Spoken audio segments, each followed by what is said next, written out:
All right, shalom, Israel. Shalom, Yahweh Ba'Shem, Yahweh Shai, Barakatah to all the brothers. Shalom, Yahweh Shemari Lathah, Ba'Shem, Yahweh Shai to all the sisters out there. Right? This is the ISUPK in Las Vegas. You see what I'm saying? And what we are going to do is we are going to go into the Holy Bible. We're going to break down why it is we gather here today all across the world in the ISUPK and why we acknowledge the Feast of Dedication, or Hachaanakah, as it is in the Hebrew. You see what I'm saying?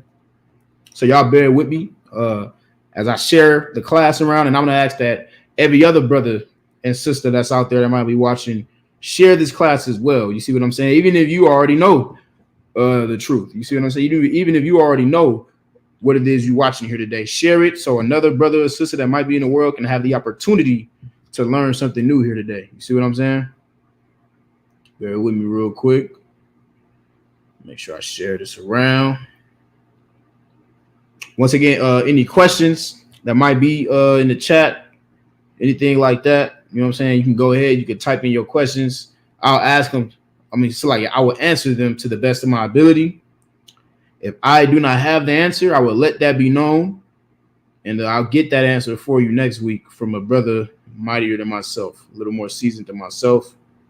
One thing we're not going to do in here, we're not going to sit up and pretend and, might not have an answer and just start pretending that we have the answer and tell you something completely against the Bible, because that'll be against the Bible. You see what I'm saying? We're not going to do that like your Christian pastor, You ask your average Christian pastor, hey, what is Hachaanakah? He won't know what the hell you're talking about. He's going to look at you absolutely crazy. You see what I'm saying? He's going to think that you're, a Muslim or something like that. You see what I'm saying? When in reality, when he's the one that should have the dominion over this Bible, he's the one that claims he has dominion over the Bible and claims that he breaks down the Bible and all of that stuff. He should be the one that's able to explain to you what Hachaanakah is. You see what I'm saying? But like in the days of biblical times, like in the story, the book of First Maccabees that we are getting ready to read out of, our leaders constantly fail us. You see what I'm saying? That's the reason you can't go to your Christian pastor and ask for a breakdown of Hachaanakah, because our leaders today have failed us, just like our leaders 6,000 years ago failed us in the book of First Maccabees. You see what I'm saying? Now, the Feast of Dedication, or Hachaanakah, this is a memorial. You see what I'm saying? We're remembering a time when brothers stood up. You see what I'm saying? Our ancestors, man. If you Black, Hispanic, and Native American Indian, this is a story about what your forefathers did. You see what I'm saying? To take back their temple, the temple that was built by King Solomon, that was very dear to us, that was very dear to the nation of Israel. You see what I'm saying? This is a story about how our forefathers took back their temple from our enemies, from the heathen, through faith alone. You see what I'm saying? Through sheer and utter faith. An enemy that was far more powerful than us, that was way more than us in numbers. You see what I'm saying? But because we did not turn our back on the Lord, and because we had faith in our Most High God, you see what I'm saying? We were able to get our temple back. You see my point? So we're going to get into it, right? We're going to start in the book of First Maccabees, right? We're going to start in chapter 1 and verse 11, right? Now, it says, this is verse 11, in those days, right? It's like, bear with me real quick. All right, here we go. Verse 11, in those days went there out of Israel wicked men, saying, let us go and make a covenant with the heathen, right? So it's saying that out of Israel, there went wicked men. You see what I'm saying? So like, yeah.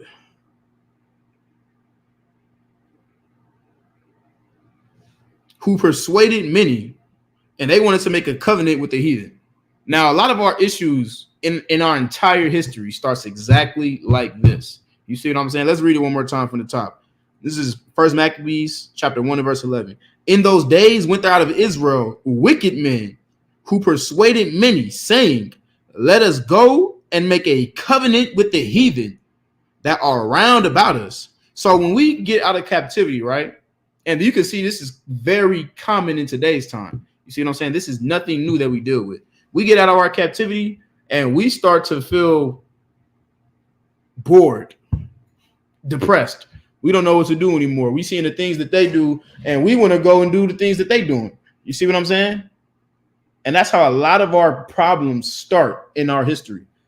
Poor leadership, poor leaders that fail us and let us down, and it leads to our destruction. It leads to punishment, man. It leads to captivity. You see what I'm saying? That's why the Most High is raising up new men, new leaders here in the ISUPK and the Commander-General Hachaanakah, because our current leaders have failed us, man. You see what I'm saying? Just like this story right here, right? One more time. In those days, there went up Israel wicked men who persuaded many, saying, let us go and make a covenant with the heathen that are round about us.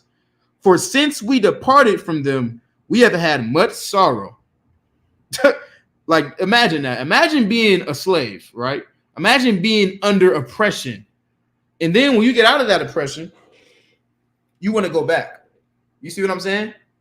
That's what happened in these times. That's what happened in the land of Egypt when Moses led his people out of Egypt. You see what I'm saying? Hell, that's what happened. We got let out of the physical chains here in America. A lot of us didn't know what the hell to do, and that's part of when working for a salary. You see what I'm saying? Got implemented into us. You see what I'm saying? We got released out of the chains and didn't know what the hell to do with ourselves. And we got doofed by our oppressors saying, you know what? How about this? How about you keep on picking that cotton? You see what I'm saying? And then I'll allow you to live here. You see, and I'll give you a little more leeway. You see my point? Because we don't believe that we can thrive and succeed without our enemies, bad things happen. We're gonna get into it and we're gonna find out exactly why. You see what I'm saying? Verse 12. So this device pleased them well. So they hearing this and they say, well, that sounds good to me. Like, yeah, let's go do that. Let's go make a deal with them. Right? Verse 13. Then certain of the people were so forward herein that they went to the king, who gave them license to do after the ordinances of the heathen. Right? So this particular king, right? This is King Antiochus. He's a wicked bastard, man. A wicked bastard that put our people through absolute hell, man. You see what I'm saying? And we're going to get into that story right now, man. We are here today because we are going to remember the likes of Mattathias and Eliezer. You see what I'm saying? Those righteous brothers that upheld the mantle of the Most High. You see what I'm saying? Those righteous brothers that made sure that, you know what? I'm not going to eat that damn pork because you're telling me to eat that pork. You see my point? I'm not going to go against my culture to join your culture. You see my point? And why is that so important today? If you're watching and if you're listening, I want you to tell me why being willing to stand up for your culture, why is that so important today? You see my point? Shalom, little Christ, Zakim. How y'all doing, man? Shalom, little Christ. Damn right. I'm going to tell you why it's so important. It's so important because if you're not following your culture, you are following the culture of someone else, man. How do you know? How do you know that if you're not following your culture, you're following someone else's culture? I mean, damn, just look at what's happening today. You see what I'm saying? Look at what if you go out, right? And you go to the it's like if you go out right now and you go to drive down some block, drive down some street with houses, what is everybody's house is decorated with? Christmas decorations. You see what I'm saying? That's what you're gonna see. You're gonna see those beautiful and so-called pretty lights and colorful lights and snowmen and a fat Edomite that they call Santa Claus. You see what I'm saying? And they just so merry and so jolly and so happy, and they can't wait. They can't wait to sin against the God of Israel, the God of Abraham, Isaac, and Jacob. They can't wait to sin. You see what I'm saying? And take part in the heathen's customs. You see what I'm saying? Why? Look at what verse 11 said. For since we departed from them, we have had much sorrow. It hurts to not follow the customs of heathens. It hurts when you realize that the Lord doesn't want you to smoke weed. The Lord doesn't want you to celebrate Thanksgiving. The Lord doesn't want you to celebrate Christmas. You see what I'm saying? So why in the hell should we separate if it hurts so much? That's the mentality of weak men. If you think like that, you are a weak man, man. You see what I'm saying? Here in the ISUPK, man, we building strong men, and we gonna uphold our culture. You see my point? And that is exactly why we're here today. You see what I'm saying? So this device, verse 12, this device pleased them well. Verse 13. Then certain people were so forward herein that they went to the king. So they went to King Antiochus, right? And they said, hey, man, work with us, man. Look, who gave them license to do after the ordinances of the heathen. So they said, you know what? We want to be able to do the things that y'all do. We want to be grafted into your culture. We want to, you see what I'm saying? This is in the time of Greek rulership. You see what I'm saying? We want to take after what it is y'all do, right? So go ahead. Verse 14. Whereupon they built a place of exercise at Jerusalem, according to the customs of the heathen. This sounds so familiar. You see what I'm saying? These are the things that went on to be like, your Roman Greco sports and, your Greek wrestling and, those coliseums and all of that stuff that they had that was entertaining to them back then. Well, these men of Israel, they say, you know what? We want to partake in that. We want to join that, and we want to be able to do that. You see what I'm saying? In our cities. You see my point? And the king said, you know what? Sounds good to me. Go right ahead. You see what I'm saying? Verse 15.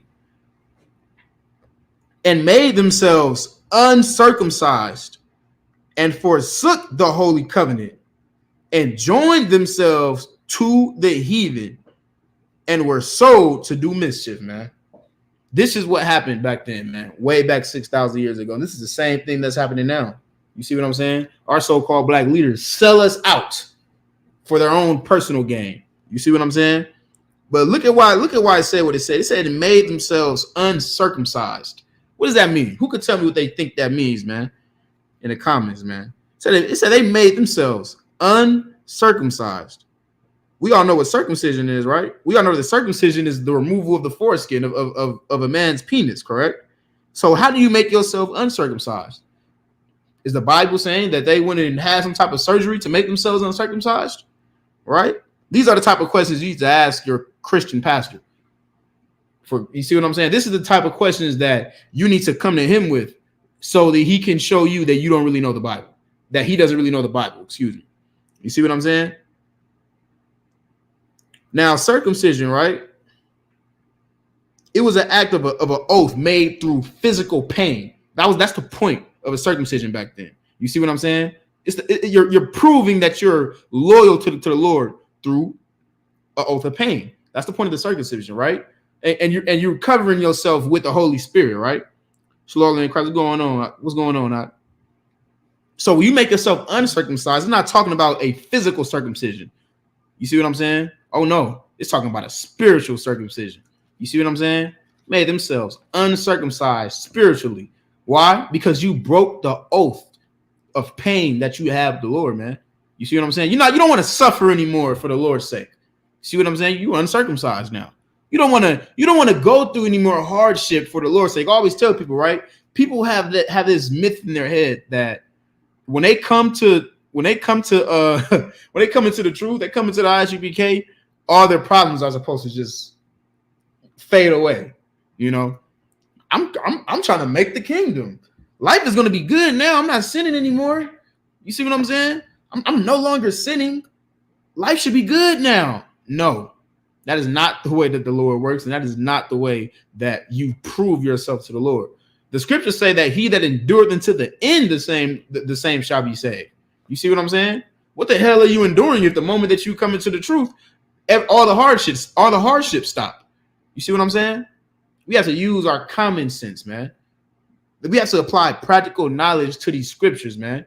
And you can never believe that when you start to change your life, that all your problems are going to go away, man. You know why? Because the opposite is going to happen. Why? Because Satan is going to do everything that he can to get you to sin against the Lord again. That's the whole damn point. You need to prove to the Lord that you can resist Satan. You need to prove to the Lord that Satan don't got a damn thing on you. That whatever demons come your way, you're going to fight them, man. For his sake, man. You see what I'm saying? You can't just think that Well, I'm in the truth now, so God damn it, how did I just lose my job? How did I get fired? You see, why did my wife leave me? You see what I'm saying? Why does my family hate me? Why is all of these terrible things happening to me? It's because you chose to serve the Lord, man. That's why it's happening to you. You see what I'm saying? Christ said that men shall want to kill you for my name's sake. Christ said, because you serve me, because you decide to dedicate your life to being righteous, people are going to want to take your life. Believe that. You see what I'm saying? People are going to want to absolutely kill you. You see what I'm saying? People are going to make your life a living hell, man. Christmas is right around the corner. You tell your mommy and grandmama that you're not coming to Christmas because you're a priest of God. Oh my goodness. They're going to look at you like you are a traitor to them. You see what I'm saying? Whole time they don't realize that they are not in the Holy Spirit. What do I mean by that? Who can tell me something? If you walk past somebody's house, right, and they got the Christmas lights on, and they got Christmas tree in their house and presents under it, and they just all jolly and everything is happy, is that the Holy Spirit? What spirit are they in? Who can answer me that? What spirit are they under when you walk past someone's house and you see all those decorations? It's a very simple answer. But what spirit are they under? Think about that for a second.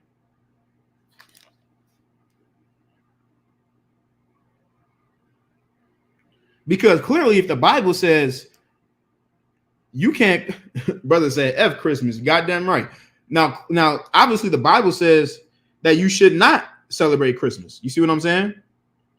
So the Bible is saying that you shouldn't celebrate Christmas. And there are people out there who are doing everything in their power to acknowledge it. People go broke to acknowledge Christmas. Brother said the spirit of Nimrod. Okay, I see what you mean by that. You're not necessarily wrong, but put it plainly though, because it is the spirit of Nimrod. We all know that was how after Nimrod's death, that was how his mother convinced everybody to worship that damn tree, right? She said you're gonna continue to give gifts to my son. You see what I'm saying? Now, of course, it's in the spirit of Nimrod, but that's not the answer that I'm looking for. Put it plainly, though. I'll give it to you for time's sake. They're in the Christmas spirit. You see what I'm saying? That's the spirit that they're in, the Christmas spirit. You're supposed to be in the Holy Spirit, but you're in the Christmas spirit. Think about that. Think about how that's what I mean when I say you have to apply practical knowledge to this Bible. Because when you apply practical knowledge, you start to realize that, damn, it's all so simple. You have to learn. You see what I'm saying? You have to learn, which can take time. But once you learn it, you realize how much common sense is applied to following the Lord. You see what I'm saying? Like what was going on here in Maccabees, King Antiochus said everyone is going to eat pork on this day. That is going to be the customs. Doesn't that sound familiar? What does that sound like? That Christmas ham. You see what I'm saying? That they require you to eat on that day, man. That Thanksgiving turkey. You see what I'm saying? Think about that. You have to eat turkey. No one even likes turkey. No one even thinks about turkey no other time of the year other than so-called Thanksgiving, man. You see what I'm saying?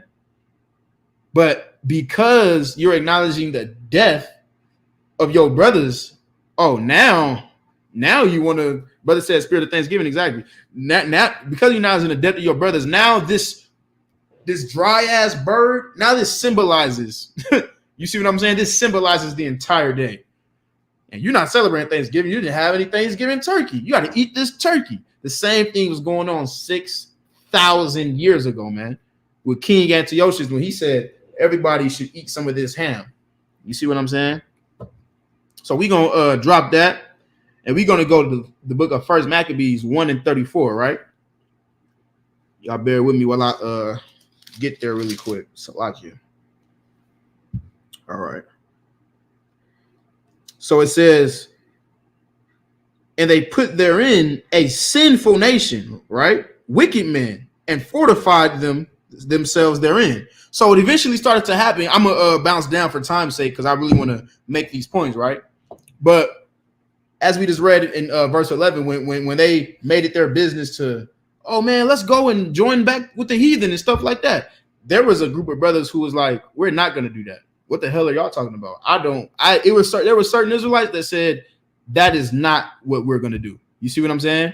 And when that happened, when there was certain brothers who didn't want to join together, who didn't want to unify with the heathen, the way that those failed leaders did, and the way that King Antiochus did, right? This is what happened. Verse 34. And they put therein a sinful nation, wicked men, and fortified themselves therein. You see what I'm saying? Now think about that really quick, and think about today. All right, we're gonna go back to it. Verse 35. They stored it also with the armor and like this real quick. All right. They stored it also with the armor and victuals, and where they had gathered together the spoils of Jerusalem, they laid them up there, and so they became a sore snare. Right. So think about this. This is gentrification, man. That is exactly what is going on right here, man. You see my point? Gentrification. When it's certain men that say, you know what, I'm not gonna turn my back on our culture. When it's certain men that decide to say, you know what, oh, Salakia says, I apologize for that. Come on, that's the sister right there. Salakia, sister Nazam Anah. Salakia. But when it's certain men that decide to say, you know, I'm not gonna turn my back on my culture, I don't want to join hand in hand with the heathen and stuff like that, they send sinful men, wicked men into your neighborhoods, right? And they take things over, man. You see what I'm saying? And all the customary things that you had in your neighborhoods that meant something, all of those things, oh man, they put them up as a sword snare, man. It was a hideous thing. This is the same thing that happened today in our neighborhoods, man. You go to Harlem. Harlem is Caucasianville now, man. You see what I'm saying? You go, man. Go to LA and see how many Asians are building their neighborhoods, man, in our communities. You see my point? And then have the audacity to look at you like you're the problem when they building their businesses in your goddamn neighborhood, man. You see what I'm saying? Because what does that eventually do? What does that do when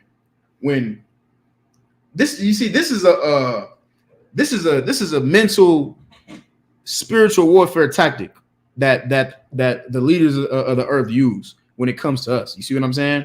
Because if you trying to stand against the heathen and you saying, you know what, I don't want to join hand in hand with them, I don't want to be with them, I don't want to partake in the things they partake in, but then all of the businesses and all of the resources are coming from them, is like, how much are you really standing against them?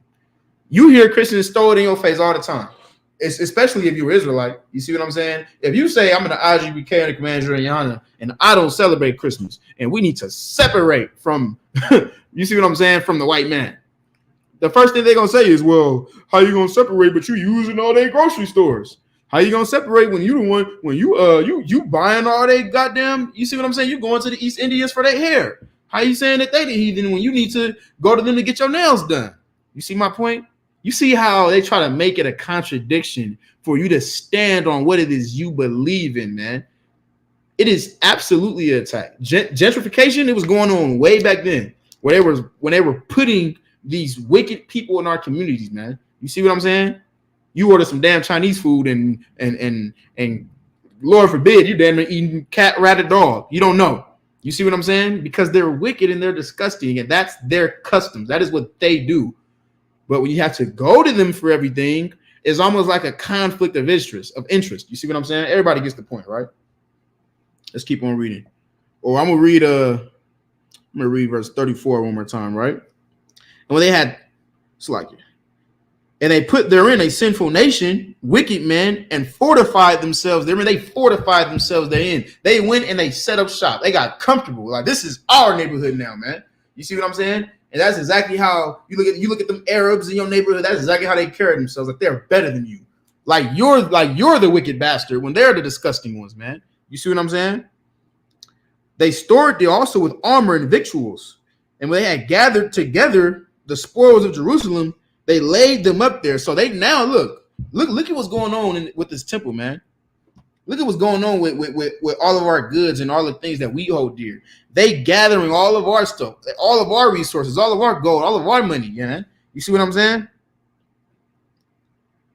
And laid them up there. And so they became a sore snare, man. You see what I'm saying? You see how disrespectful they are to our culture, to our customs? You see my point? We're going to read verse 36. For it is a place to lie in wait against the sanctuary, and an evil adversary to Israel, right? Thus they shed innocent blood on every side of the sanctuary and defiled it. Look at what was going on, man. Look at what was going on by the temple that King Solomon built us, man. This was an artifact. This temple was something very, very dear to us, man. You see what I'm saying? That King Solomon left behind, and we made it our business to uphold it and keep it upright and keep the honor of it. You see what I'm saying? But they said, they said to hell with that. They said, damn all of that, man. You see what I'm saying? They went and they shed innocent blood on every single corner of that temple, man. You see what I'm saying?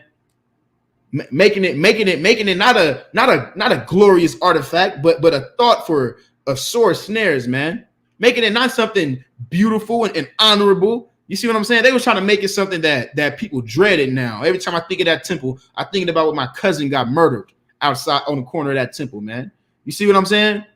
They're trying to get us to turn our backs on what it is we believe, man. You see what I'm saying? These wicked, disgusting bastards, man. You see what I'm saying? Shalom, little Christ. What's going on, brother?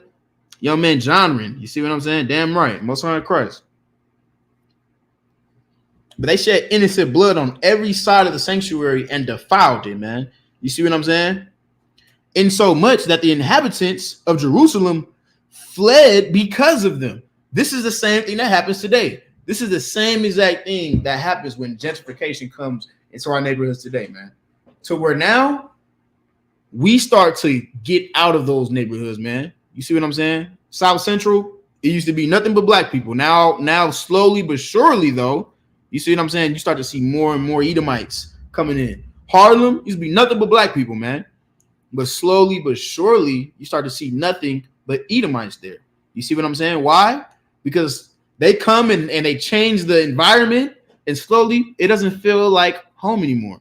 It doesn't feel like where we belong. It doesn't feel like that. So we up and we leave. And that's exactly what happened way back then, 6,000 years ago. It says, once again, this is First Maccabees chapter 1, verse 38. It says, in so much that the inhabitants of Jerusalem fled because of them.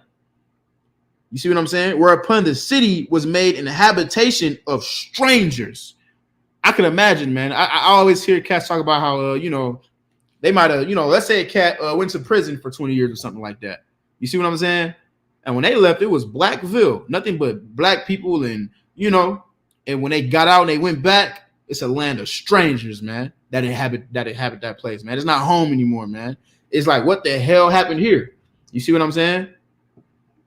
Brother said this place soon going to burn and feel the heat. Christ's going to bring. That's exactly right. And look, one thing about it, that's exactly why we are gathered here today.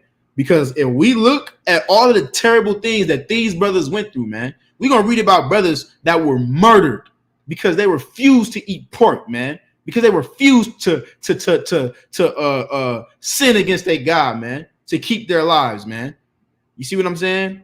And because of that, their sons was able to rise up, man, and fight and earn and win that temple back, man. You see what I'm saying? Win back that temple, man. Why? Because they were dedicated to the cause, man. What the hell are you struggling with, man? Can't stop smoking weed? Cigarettes? You can't stop eating pork. You can't stop eating shrimp. Brothers died to not eat pork, and you can't stop eating pork. What the hell is wrong with you, man? Your forefathers literally gave up their lives, man, to be an example for you to not eat pork. And you eating pork, man. You should be ashamed of yourself, man. If you a man with integrity, if you a woman with integrity, the thought of eating pork should absolutely disgust you, man. If not at any other time in your life, after tonight's class, because we're gonna get into it, man. You see what I'm saying? You see what I'm saying? But that's the point of this memorial, man. That's the point of this memorial. You know why? Because if we was able through sheer faith to defeat an army of this magnitude, you see what I'm saying? An army that made it illegal to be a goddamn Israelite, man, where they would kill you for saying you're not gonna eat pork.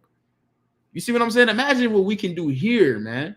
Imagine what we can do. Imagine what the Lord would do for us in this captivity, man. If we applied that same level of zeal, though. You see what I'm saying? You got to apply that same level of zeal. You got to be willing to die for this truth. You got to be willing to give your life like the men that came before you, man. You see what I'm saying? And then maybe the Lord would say, you know what? They don't deserve to be in that condition. They don't deserve to be. I hear Christians talk all the time about, the rapture and, all of that stuff and how they going to just get beamed up and get beamed out of this hell and go to paradise. Why the hell did the Lord do that for you when you still joining hand in hand with his enemies? You still joining hand in hand with his enemies and you're following all of his ways. What the hell do you need saving from? You're not seeking him out. You're not keeping. They're not acknowledging Hachaanakah today, man. They're breaking their down backs so that they can buy their children Christmas presents. So they can lie to them and say, Santa Claus gave this to you. That's what they're doing. You see what I'm saying? Why the hell would the Lord lift a damn finger, man? What's a good thing that he set up the ISUPK and the commander in Johanna? Because we're going to teach you so you know better, so that we can be better, so that we can get the hell up out of here, man. So that through faith, we can show the Lord, man. We can prove to the Lord that we're worthy of his help, man. You can get the hell up out of this place, man. See what I'm saying? We're going to read 1:38 one more time. Insomuch that the inhabitants of Jerusalem fled because of them, whereupon the city was made an habitation of strangers and became strange to those that were born in her. And her own children left her, man. You see what I'm saying? When it says her own and her, this is obviously a metaphor, right? It's referring to the land of Jerusalem. You see what I'm saying? We're going to drop down. Let's drop down to verse 40. Y'all bear with me. Y'all stay with me, man. See what I'm saying? As had been her glory, so was her dishonor increased, and her excellency was turned to mourning. So as glorious as the land was, right? As glorious as Jerusalem was, as glorious as this temple was, man. You see what I'm saying? As glorious as we as a people were, man. You see my point? So was her dishonor increased, man. As honorable as we was, the land and our culture and where we came from, it became that same level of dishonorable, man. Because of the things that happened. You see what I'm saying? Because of the things because of the way they defiled it, man. You see what I'm saying? And her excellency was turned into mourning, man. You see what I'm saying? Bear with me real quick. Verse 41.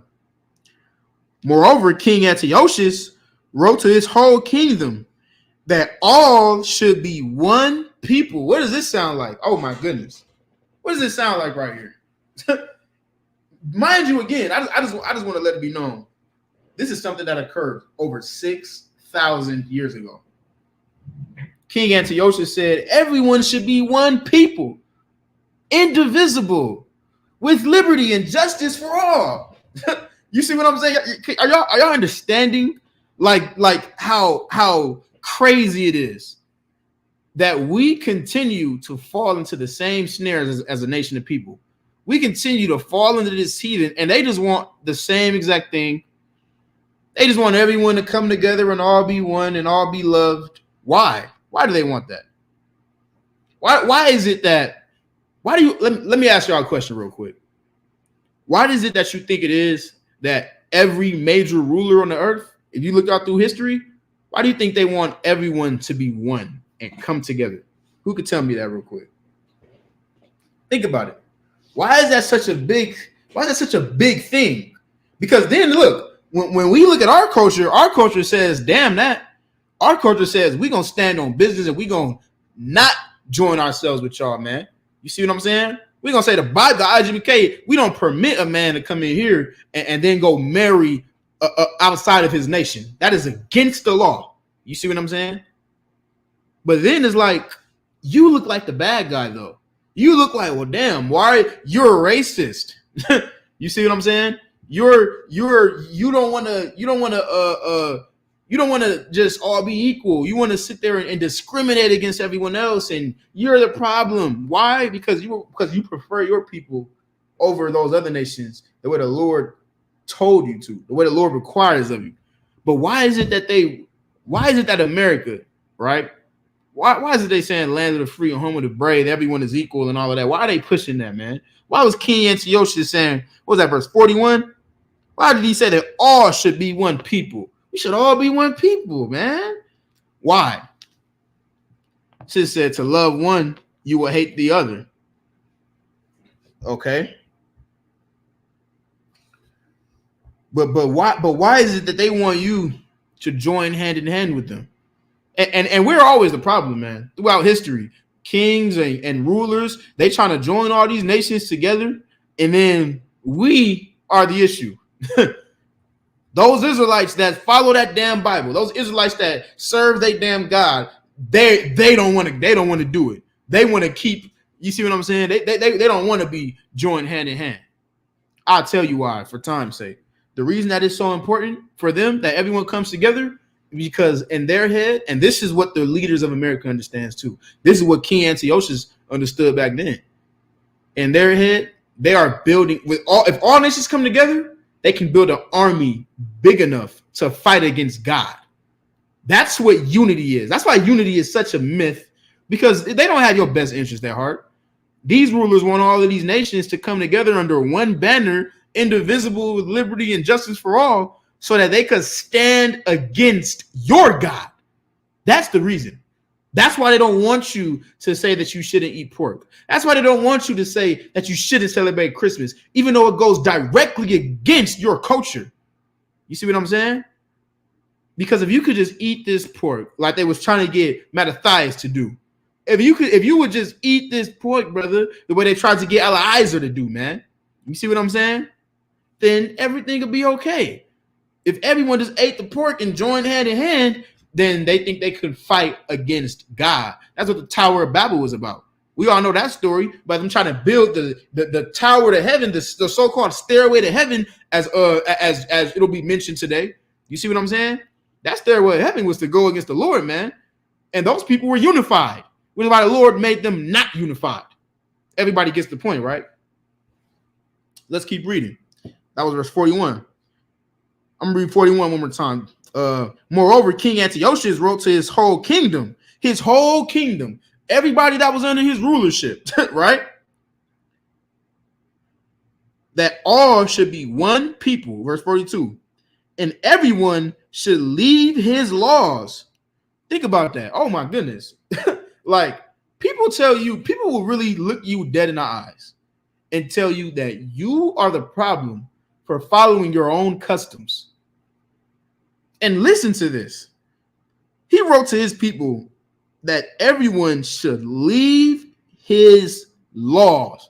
To hell with your culture. We create a new culture now under my banner here in America, where every man is made equal. You see what I'm saying? They goddamn amendment don't even say every man is made equal. But they gonna preach that to you, hoping that you give in, hoping that you drink the Kool-Aid, hoping that you eat the pork. You see what I'm saying? Because once you eat that pork, you get my point? Let's keep reading. So all the heathen agreed according to the commandment of the king. So the heathens, they was like, no problem. We all gonna be one people. No sweat. That sounds good to me, right? Verse 43. Yea, many also of the Israelites consented to his religion. So there were Israelites who said, you know what? Sounds fair to me. Why not? Let's all be one, right? And sacrifice unto idols and profaned the Sabbath, man. They sacrifice unto idols, man. Your Saint Mark and your Saint John, and you see what I'm saying? Those statues that you see, those idols, man. You see what I'm saying? They sacrifice to these idols, man. You see what I'm saying? And they profane the Sabbath. You get my point? They wasn't keeping the Sabbath day anymore. They said, damn that. You see my point? Let's drop down to, we're going to drop down to 46.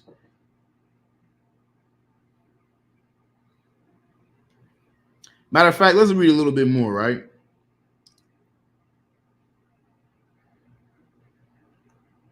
Verse 44, for the king has sent letters by messengers unto Jerusalem and the city of Judah, that they should follow the strange laws of the land, The strange laws of the land. This was baffling if you're an Israelite.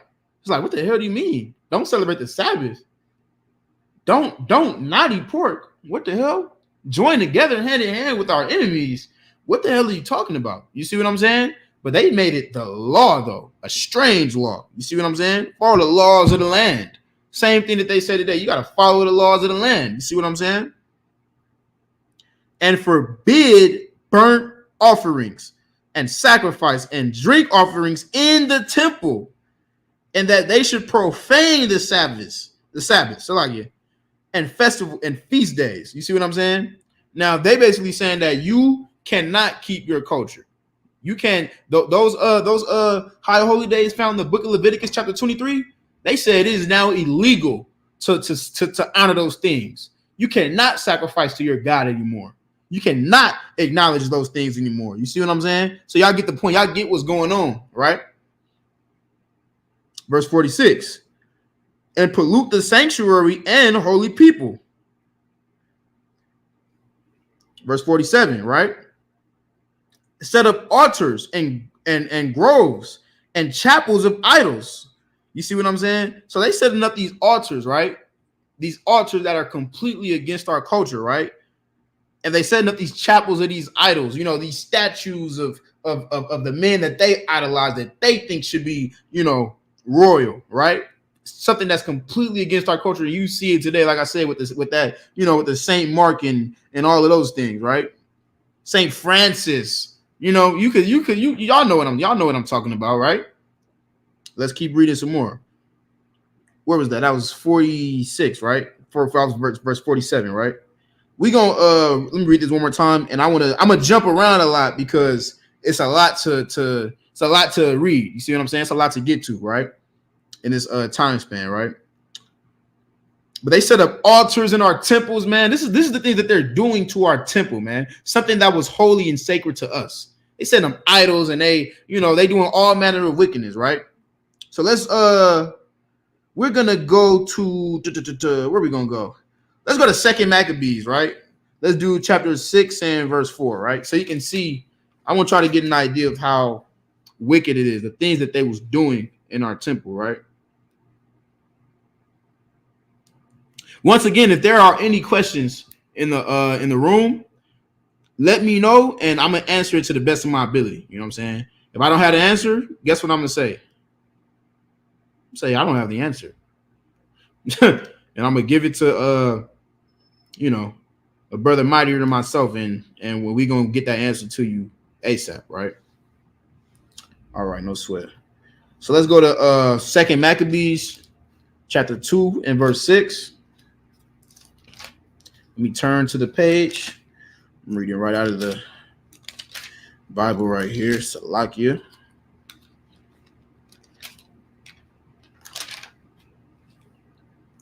The 2 Maccabees 2 and 6.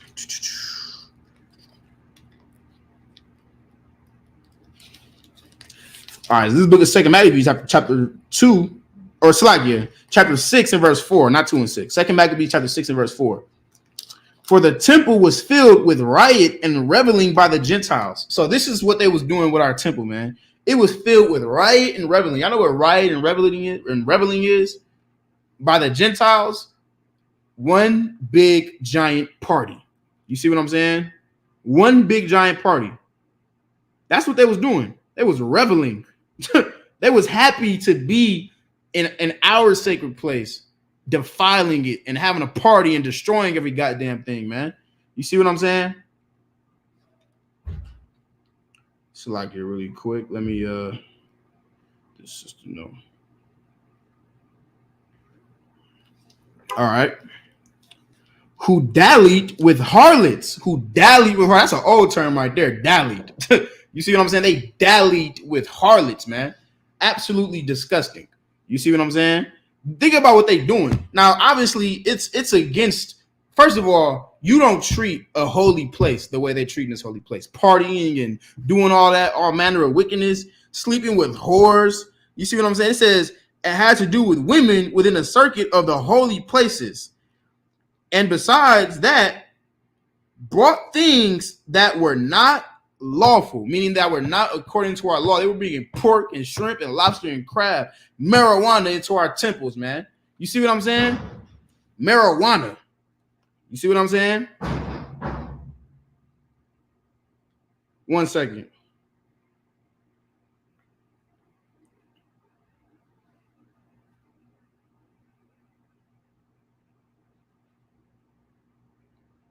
So imagine that in this holy place, they are bringing these things to the damn in the temples. You see what I'm saying? Unlawful things, man, defiling it. And they're doing this because they want to break our spirits. They basically saying, to hell with your customs, to hell with everything that it is you celebrate, to hell with everything that you acknowledge. You see my point? They bring in harlots and pork and swine and all of that disgusting stuff, man. Absolutely disgusting, man. You see what I'm saying? Verse 5. The altar also was filled with profane things, which the law forbiddeth, man. Filled with idols and all of these disgusting things, man, that should not be in our temples. You see my point? Verse 6. Neither was it lawful for a man to keep Sabbath days or ancient fasts, or to profess himself at all to be a Jew. What does that sound like? What does it sound like when what does it sound like when it says you cannot profess yourself at all to be a Jew? Shalom, Yabashim Yashabakatah. We read out of this is the book of First Maccabees right now, or we in Second Maccabees chapter 6, and we started at verse 4. See what I'm saying? You on this side. You can switch the chairs though. If you need a You need a Bible? Oh, here you go, right here. Or in fact, is this a 16? Y'all bear with me real quick. So like you. Take this one right here. Got your name on it anyways. We in Second Maccabees chapter 6 and verse 4. We're gonna wait for the brother to get there, right? We're gonna read it again for the top to catch him up. Sister said, deny your identity. That is, I know you said that a while back, but that is exactly what following these heathen customs do. It forces you to die. You got to sit on this side. Brother, sit on that side right here. Always to the right of the teacher. Yeah. But let me know when you got that. But it forces you to put away your own culture, your own customs. You see what I'm saying? When you follow and you're looking at their customs, which apparently is disrespecting our customs, which is defiling our temple and bringing unlawful things into our temples, partying and sleeping with whores and having zero morals. That's what it really is. To follow. Let me tell you something right now. To disagree with the Bible, to disagree with the laws and the integrity of the Bible, if you don't want to follow the laws of the Bible, it's because you lack any moral standards. You don't want to have a moral compass. You just want to live the way you want to live. You just want to do whatever the hell it is you can do. You want to smoke weed. You want to sleep with whores and prostitutes without anybody looking at you like you're absolutely disgusting. That is heathen culture, man. And that's what they was doing 6,000 years ago. And that's what they doing today. You see what I'm saying? We out here in Las Vegas right now. Oh my goodness. If you go to the Strip or Fremont Street or something like that, you see what I'm saying? Verse 4. You got that? Yeah, go ahead and read that from the top when you got it. This is the Apocrypha, book of the second book of Maccabees, chapter 6, verse 4. Go ahead. For the temple was filled with riot and reveling. Oh my goodness. What is reveling? What is riot and reveling? Partying. They was having a party in our temple.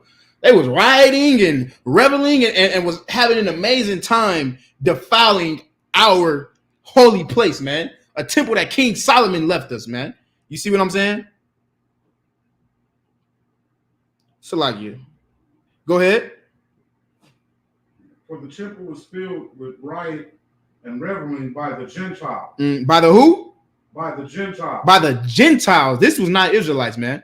They came in here and they made it their business to take over. You see what I'm saying? And disrespect our temple. Go ahead.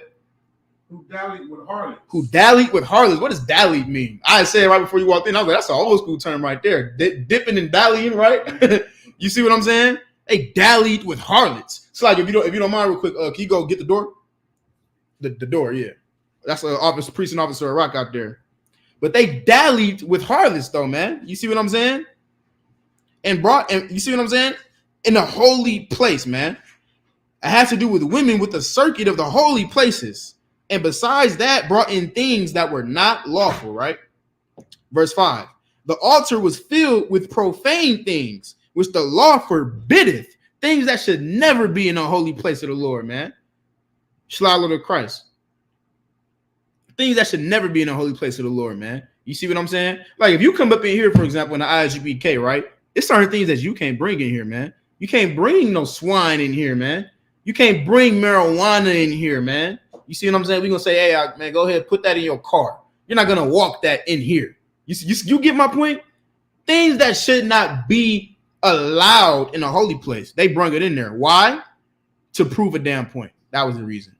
Because it's degrading. When they bring those things into our temple, and it's one of those things where it's like, what the hell are you going to do about it?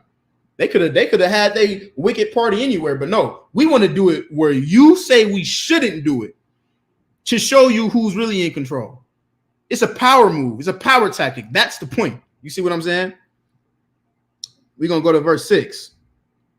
Neither was it lawful for a man to keep Sabbath days or ancient fasts or to profess himself at all to be a Jew. Or to profess himself at all to be a Jew. What does that sound like, Rahab? What does that sound like when verse 6 says it was not lawful for a man to profess himself to be a Jew? Who can tell me what that sounds like? Let's read verse 6 from the top. You was at chapter 6, drop down to verse 6. Read that again from the top so you can get with us. Second book of Maccabees. Chapter 6, verse 6. Go ahead. Neither was it lawful for a man to keep Sabbath days. For a man to keep Sabbath days. You see what I'm saying? They're making you work on the Sabbath, working you to death on a Saturday. You see what I'm saying? When that should be your day of rest. But they said, you know what? It's not lawful no more for you to acknowledge that. You're going to work on a Saturday. Go ahead. Or ancient feasts. Or you not all those high holy days that's found in the book of Leviticus, chapter 23. Oh, no, you're not keeping any of those things anymore. That is illegal. Go ahead. Or to profess himself at all to be a Jew. At what? At all to be a Jew. Oh, my goodness. What does that sound like? What does that sound like? Y'all tell me. Who in the chat can tell me what that sounds like today, man? All right, I kind of gave it away. Goddamn. You want to give it a shot? So-called Jews. You said it sounds like what? So-called Jews telling us we can't call ourselves Jews. That's exactly what it sounds like. That's exactly what it is. You see what I'm saying? It's illegal. It's damn near illegal today to call yourself a Jew. If you are a man with any type of power, you see what I'm saying? Any type of status in the world on earth, and you say, man, I'm a Jew. I'm from the tribe of Judah. I'm from the tribe of Gad. Or you see what I'm saying? Those ain't the Jews. I'm a Jew. Oh my God. They would damn near want to cut your head off. Look what happened to Nick Cannon. Look what happened to Kanye West. Look what happens to us when we go out there on those street corners and we say that you are the greatest people on the face of the earth, and you should turn back to your customs because you are the chosen people of God. You see what I'm saying? They look at you like you're a racist and you're disgusting and how dare you? Well, guess what? The same thing was happening 6,000 years ago. Go ahead. Today on news, they basically had a hearing with the top schools like Harvard. Right. And they was grilling. It was one of the directors of the school was a sister. Right. And they was grilling her about you know how the Palestinians be like death to Israel and all that. Right. They wanted her to say that that was wrong. Like you shouldn't say death to Israel and yeah, they wanted her to say it was wrong. What she kept saying was it's the school's policy that free speech reigns. Right. But when you get to crossing the line and try to do something, that's where the problem come in. They was getting mad. They got mad at that sister. They really wanted her to say that Israel kill Jews is wrong. Right. The people in Israel should be okay. Yep. And that is the hypocrisy of America here today. You see what I'm saying? Here, American culture is pure hypocrisy. You want to know why? Because truth be told, there is no real such thing as free speech. That's why I'm sitting here on this computer and I gotta watch my mouth and I can't say the cuss words I really want to say. You see what I'm saying? You damn near. So I'm gonna say it and we're gonna see what happens. You can't call a bitch today. You see what I'm saying? You can't do it. You can damn near say whatever you want to say as long as you're not claiming to be a Jew. If you offend those people, man, if you offend those cats that wear those yarmulkes, what they call how you say the word yarmulkes, whatever the hell it is, it's not real Israelite culture. But if you hurt their feelings, oh my goodness, you can't hurt their feelings and you can't hurt the alphabet community people's feelings. Right. Those are the two communities that if you hurt their feelings, man, you might as well take yourself out because they're gonna try to do it for you. You see what I'm saying? You raise your hand. Yeah. Go ahead. If you don't mind to drop down, get ready to drop down to verse 18. We're gonna get into Eliezer. Eliezer was a brother that we should all strive to be like. And if you raise sons, he's a man that you should raise your sons to want to mirror him, man, and his integrity and his faith, man. You see what I'm saying? We're gonna get into the wicked, how wicked it was and what they did to Eliezer and what Eliezer had to go through, man. You see what I'm saying? These are some terrible records that we're about to get into. It is extremely sad, but it should be extremely motivating in comparison when you look at our condition here in America. You see what I'm saying? Because if they had to go through all of that back then over some goddamn pork, you see what I'm saying? What the hell can you overcome here in America today? You see what I'm saying? So, go ahead. What I was about to say was I guess the lady who was basically over the hearing, right? You should have seen her. She was like a real Karen. Like you could see the anger in her face, right? Like, how dare you? Seriously, and then after, go ahead. Afterwards, they started saying that it was cause for that woman to step down from her position because she wouldn't say that. Because she was upholding the what is that? The First Amendment. Her First Amendment rights to, right. You see what I'm saying? She was upholding American law. You see what I'm saying? But this just goes to show you that the laws of America is more spiritual than it is written. You see what I'm saying? That's the difference between America and biblical culture, man. You see what I'm saying? Because you read out of the Bible, you're gonna keep on seeing as it is written, man. You see what I'm saying? When we teaching a brother something, counseling them, we say, well, like the Bible says, because our laws come from what is written, man. But here in America, man, they don't really care to uphold what's written. They care to uphold what's implied. Like, it should be implied that because what the Jews went through was so terrible, you can't say that about them. It should be implied that even though we claim it's free speech, you don't have the right to say that you don't like homosexuals, man. You have homophobia. You see what I'm saying? Well, we about to read about a brother that didn't give a damn about none of that. He said, damn that Lord of Christ, like what's going on? He said, damn that, man. And he said, I'm going to do whatever I can to uphold my culture. You know why?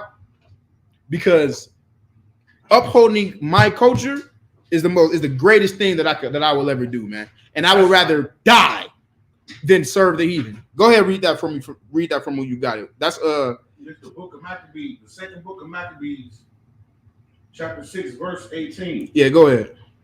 Eleazar, one of the principal scribes, an aged man. A what? An aged man. A what? An aged man. That is extremely important when you read and you understand how he felt in this story. When we read this story, keep that in mind. This is an aged man. Why is that so important? Why is it important, Consis? Baba Kasha. I thought you would never ask. No, I'm messing around. Why is that important though? That he's an aged man. We're gonna get into it. Keep reading. And of a well-favored countenance. And of a what? And of a well-favored countenance. What does that mean? What does that mean that he was an aged man of a well-favored countenance? The water says. Yeah, good reputation. Exactly. I'm too wild, no chaser. See, yeah. Wow. Now, so that means he was an aged man of a good reputation amongst who? Who do you have a good reputation amongst? Amongst what people, though? He had a good reputation amongst the Israelites. He was an aged man. You see, it's in Israelite culture, we love and respect our elderly, man. You see what I'm saying? We look up. It's natural for like when you think about when you growing up. You see what I'm saying? Your father was your superhero. You see what I'm saying? He's He-Man. You see what he's Superman. You see what I'm saying? And when he's older, we look to our elders. You see what I'm saying? For counsel and for to be an example, man, of what to be in and who to be and who not to be and all of that. You see my point? So Eliezer, he was an aged man. You see what I'm saying? A man of principle. Go ahead.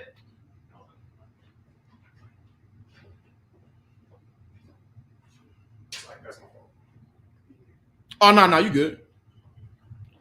And of well favored, you finna get on the what's the name? Concert. No sweat. You swap anything? No, I'm Tawad, the water. And of a well-favored countenance. You at 2 Maccabees chapter 6 and verse 18. You can just read it from the top. Book of Maccabees. The second book of Maccabees, chapter 6, verse 18. Go ahead. Eleazar, one of the principal scribes, an aged man and of well-favored countenance, was constrained to open his mouth and to eat swine's flesh. Can you imagine this today? As we reading this, think about whatever not as important problem you have with keeping the law. This man, this is an aged man. He was constrained. They're holding him down and they're trying to shove pork in his mouth. Why? Because that's the law now. The law is you're going to eat this pork on this day. And don't get it confused. Don't think that it was just some big riot where everybody's coming at the Israelites and trying to destroy them and shove pork in their mouth. No, this was exactly like your Thanksgivings today. This is exactly like your Christmas gatherings today. This was the so-called holiday that King Antiochus, that bastard, was trying to force on our people, man. You see what I'm saying? The same way your grandma would look at you sideways, you're not going to come over and you're not going to eat none of this turkey. You're not going to take this plate. I made this plate especially for you. You somehow disrespecting her by not accepting the plate of food.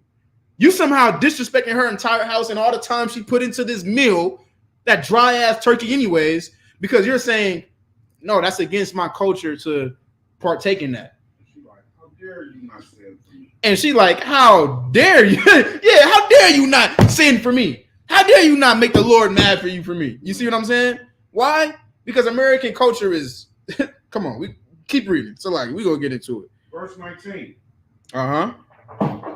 But he choosing rather to die gloriously. What?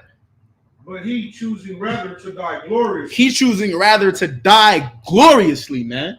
You see what I'm saying? Go ahead. Than to live stained with such an abomination. Go ahead.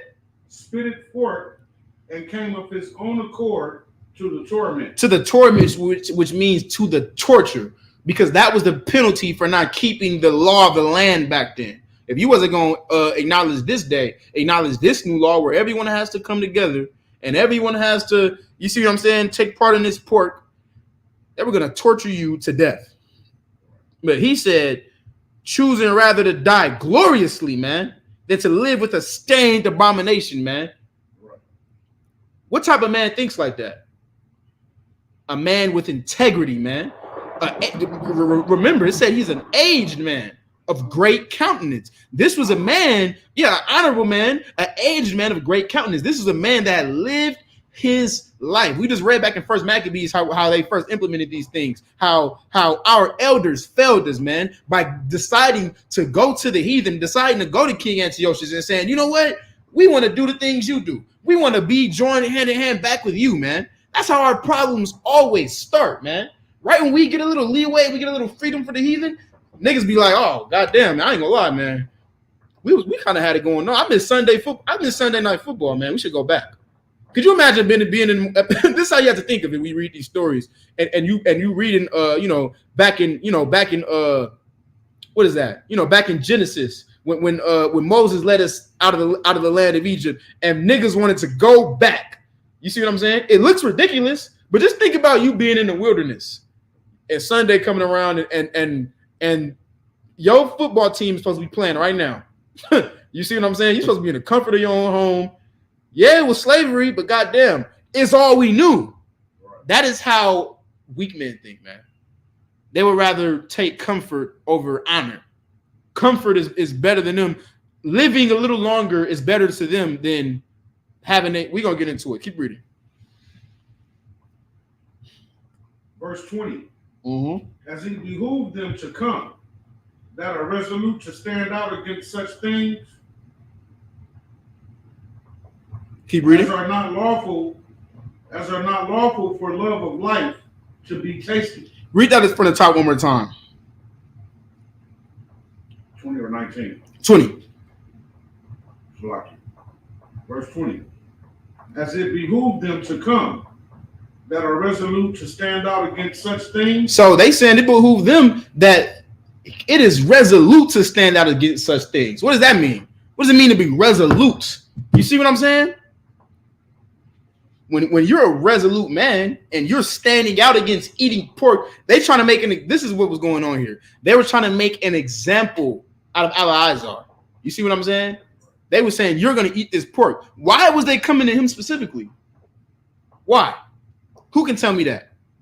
Why were they coming at Eleazar, an aged man, constraining him, trying to make him eat the pork? Why? Go ahead. Because he's the person that pretty much everybody look up to.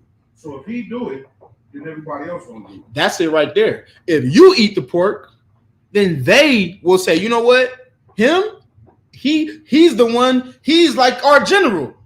You see what I'm saying? We all love and look up to Jeremiah Hyman, right? They're trying to take someone like him and say, you know what? If you eat the pork, it'll break their spirits, and they'll think, you know what? Maybe eating the pork is not so bad.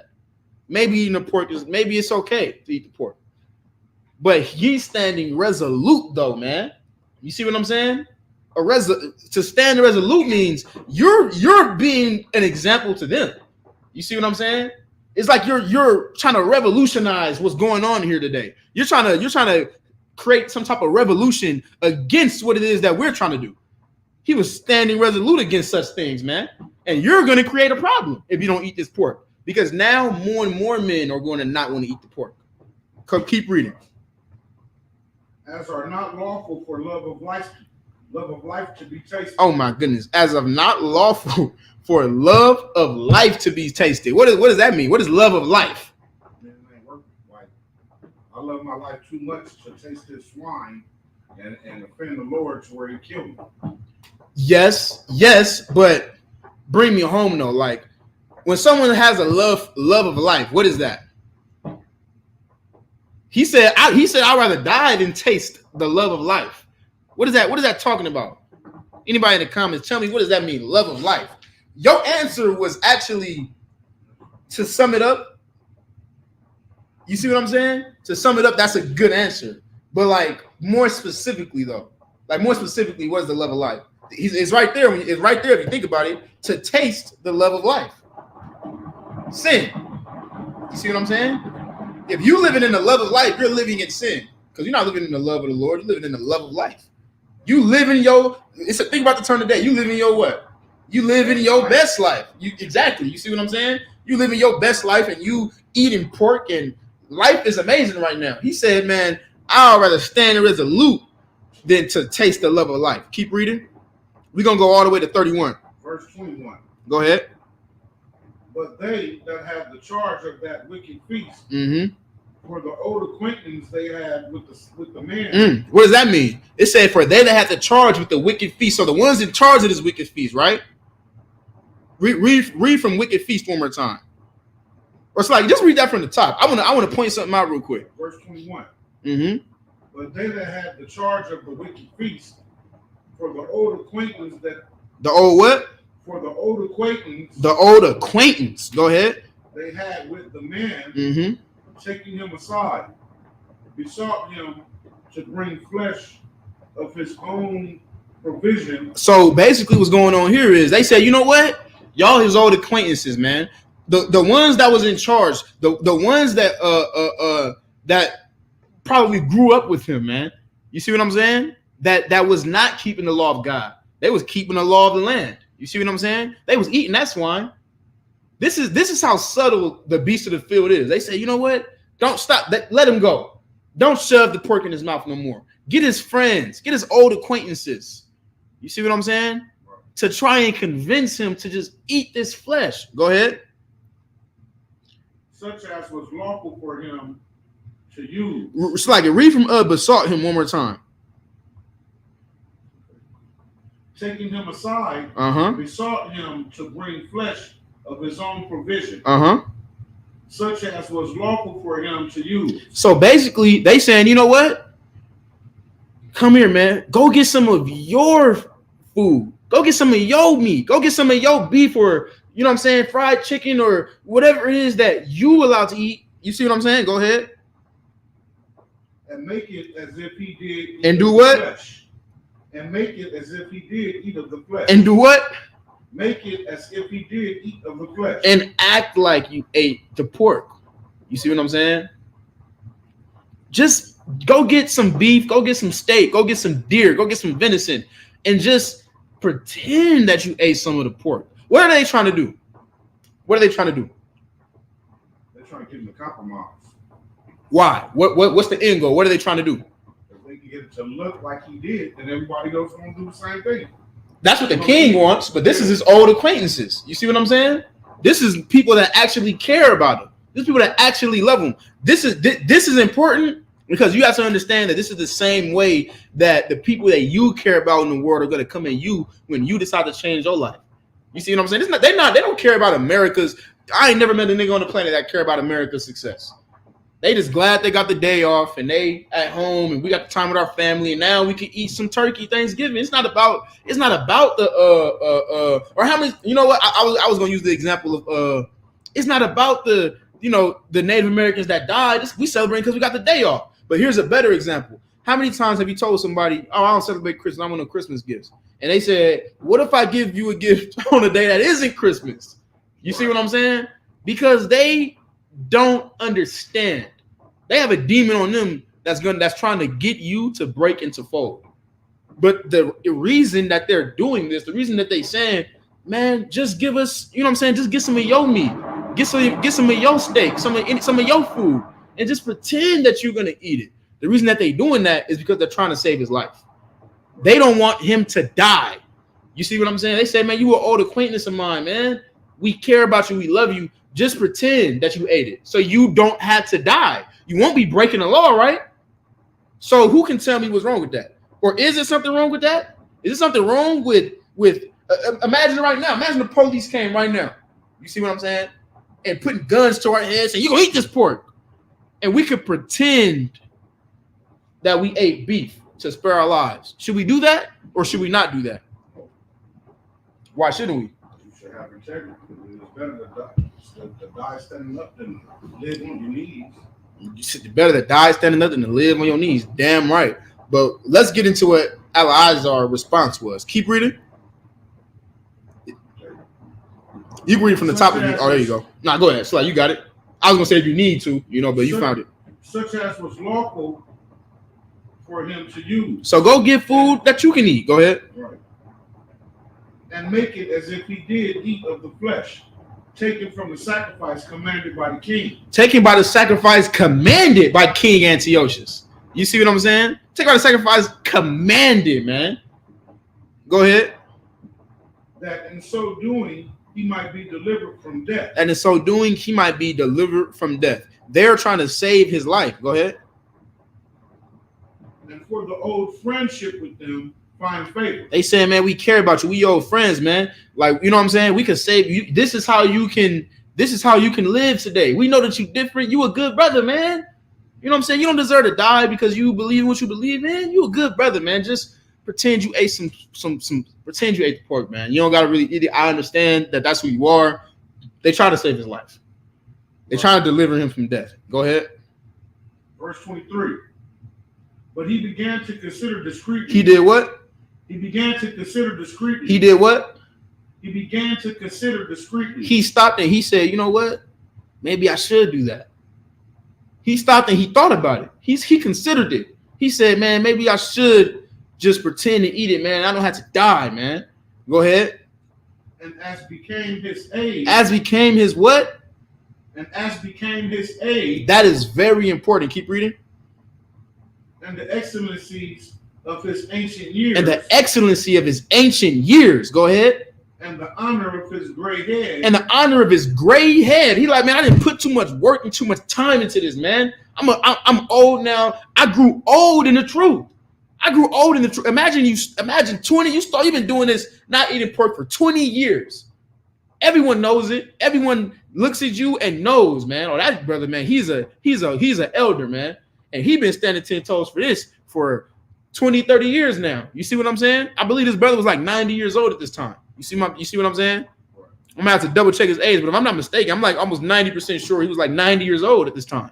You see my point? But he stopped and he thought about his age, and he thought about, man, the gray hairs, man. You see, gray hairs is honorable in our code. I got one right here. Look, y'all should be able to see it on the camera. I got one gray. I'm getting there. You know what I'm saying? So like, go ahead. And the honor of his gray head. Go ahead. Whereunto he was come. Go ahead. And his most honest education from a child. From a child, the things that he learned, the things that he was brought up in, the things that his father taught him, man, the things that he grew up and knew was right. He thinking about all of these things. Go ahead. Or rather, the holy law made and given by God. He thinking about the fact that it is against God's law to not eat this pork. And that is what we should all be following. Go ahead. Therefore, he answered accordingly. He stopped and he thought about all of these things. He thought about the possibility of him living. He thought about the consequences of him dying. He thought about the consequences of him living. He sat there and he balanced the pros and the cons. You see what I'm saying? And therefore, he answered accordingly. Go ahead. And he willed them straightways to send them to the grave. And he willed them straightways. He said, you know what? Y'all gonna have to kill me. I refuse to do that. Why though? Why did he refuse to do that, man? Go ahead.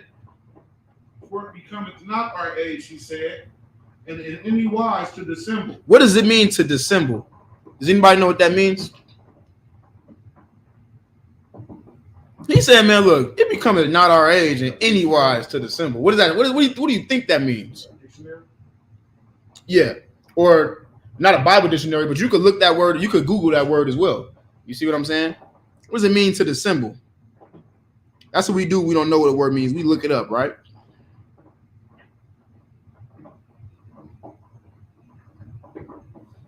Google. Find the word dissemble. Here's the definition of dissemble: conceal or disguise one's true feelings or beliefs. Oh my goodness. To do what?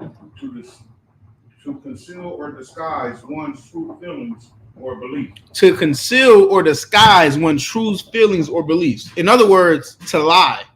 You see what I'm saying? To dissemble is to tell a lie or to hide. You see what I'm saying? To act, you know, like you get what I'm saying? Right. He said, man, read verse 24 from the top. This is a man of integrity. This is a man that we should look up to and take example from. Look at what he said. Verse 24. For it becometh not our age, he said, in any wise to dissemble. He basically said, man, look, man, we old, bro.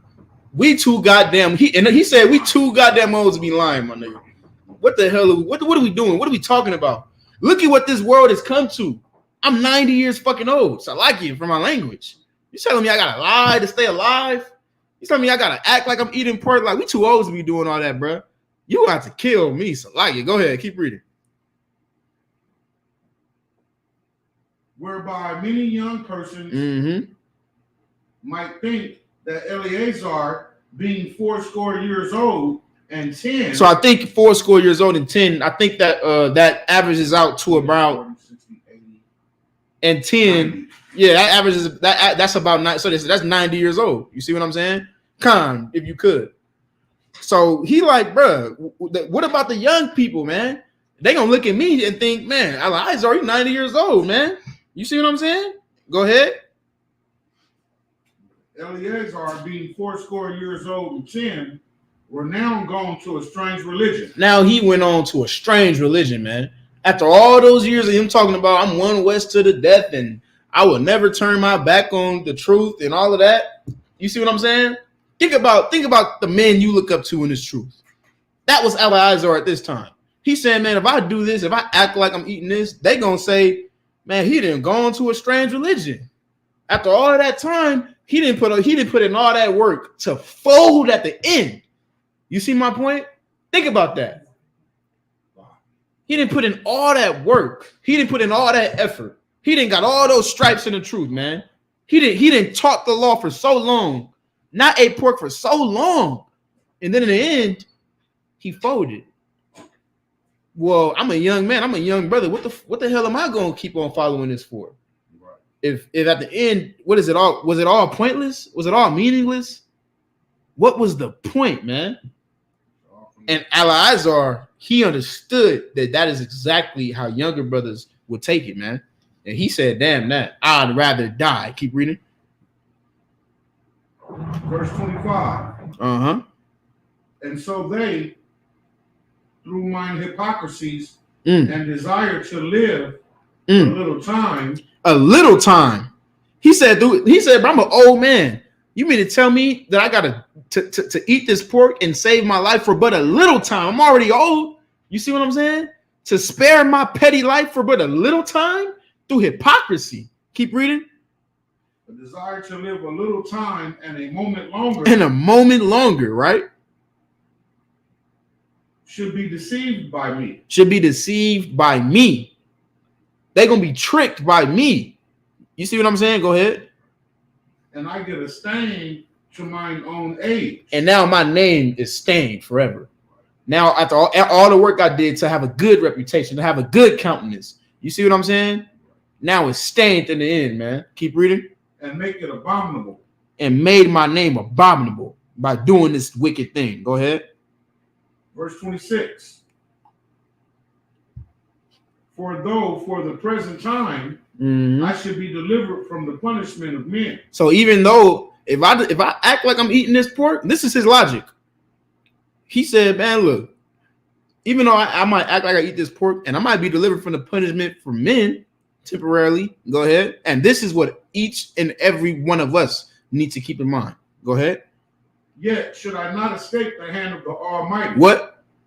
Yet should I not escape the hand of the Almighty. Yet should I not escape the hand of the Almighty, man. Neither alive nor dead. Neither alive nor dead. Because the Lord can punish you either way. You see what I'm saying? You don't have to be dead. You don't understand this. You don't need to die to be punished by the Lord, and you don't need to be alive to be punished by the Lord. I pray everybody understand that. You see what I'm saying? The Lord can punish you either way. And he's saying it'll be such a disgusting, abominable sin for me in my old age, me, someone who's supposed to be an example to my people, to deceive all of these young brothers. So now it's not just me eating the pork and sparing my life. Now they all eating the pork. You see what I'm saying? Let me ask y'all something real quick. Why is it pork? Why is it always pork? You look at all these stories in the Bible, they always want you to eat swine. Why is that? Blow my mind. Go ahead. A couple of reasons. One is unlawful and they know it. Mm-hmm. For two, it'll kill us. It kills us slow. That's not the reason. That's not the reason that they want you to eat the pork. You see what I'm saying? Think about it. What you said is true. You see what I'm saying? That is true. It is unlawful and it does kill you slowly. But that's not why they want you to eat pork, though. You see what I'm saying? Why is it so important that you eat pork? Why is that the breaking point? They trying to shove pork. They go down an old man and trying to shove the pork in his mouth. Why pork? Why pork? Anybody online, think about that. Why pork, though? You see what I'm saying? Could have been anything else. But they always want you to eat pork, though. Think about today. They tell you that you crazy for not eating pork. The officer said they want us to offend the Most High. That's true, too. But that's not the reason that they want you to eat pork. You see what I'm saying? They tell you that you crazy for not eating pork. It's the other white meat. And you see what I'm saying? Even today, they promote pork. They put pork chops on a silver platter. You want to know why? So they keep the beef for themselves. So they can get the beef for this. Hey, probably behind the scenes, but that's not the reason though. You see what I'm saying? Brother said they want you to sin. He said they want you to offend the Most High. Okay, think about it like this. They can get you to offend the Most High by doing anything else. Celebrating Christmas. You know what I'm saying? Thanksgiving. They can get you to offend the Most High by sleeping with a whore. But why is it that they want you to eat pork though? Why is it that that's how they want you to offend the Most High? I'm gonna tell you why for time's sake. Because by eating pork, eventually you're gonna start to crave pork. First, they forcing you to eat the pork. You see what I'm saying? But after so many times, that's something that goes in your mouth. That's something that's getting to your other senses. You see what I'm saying?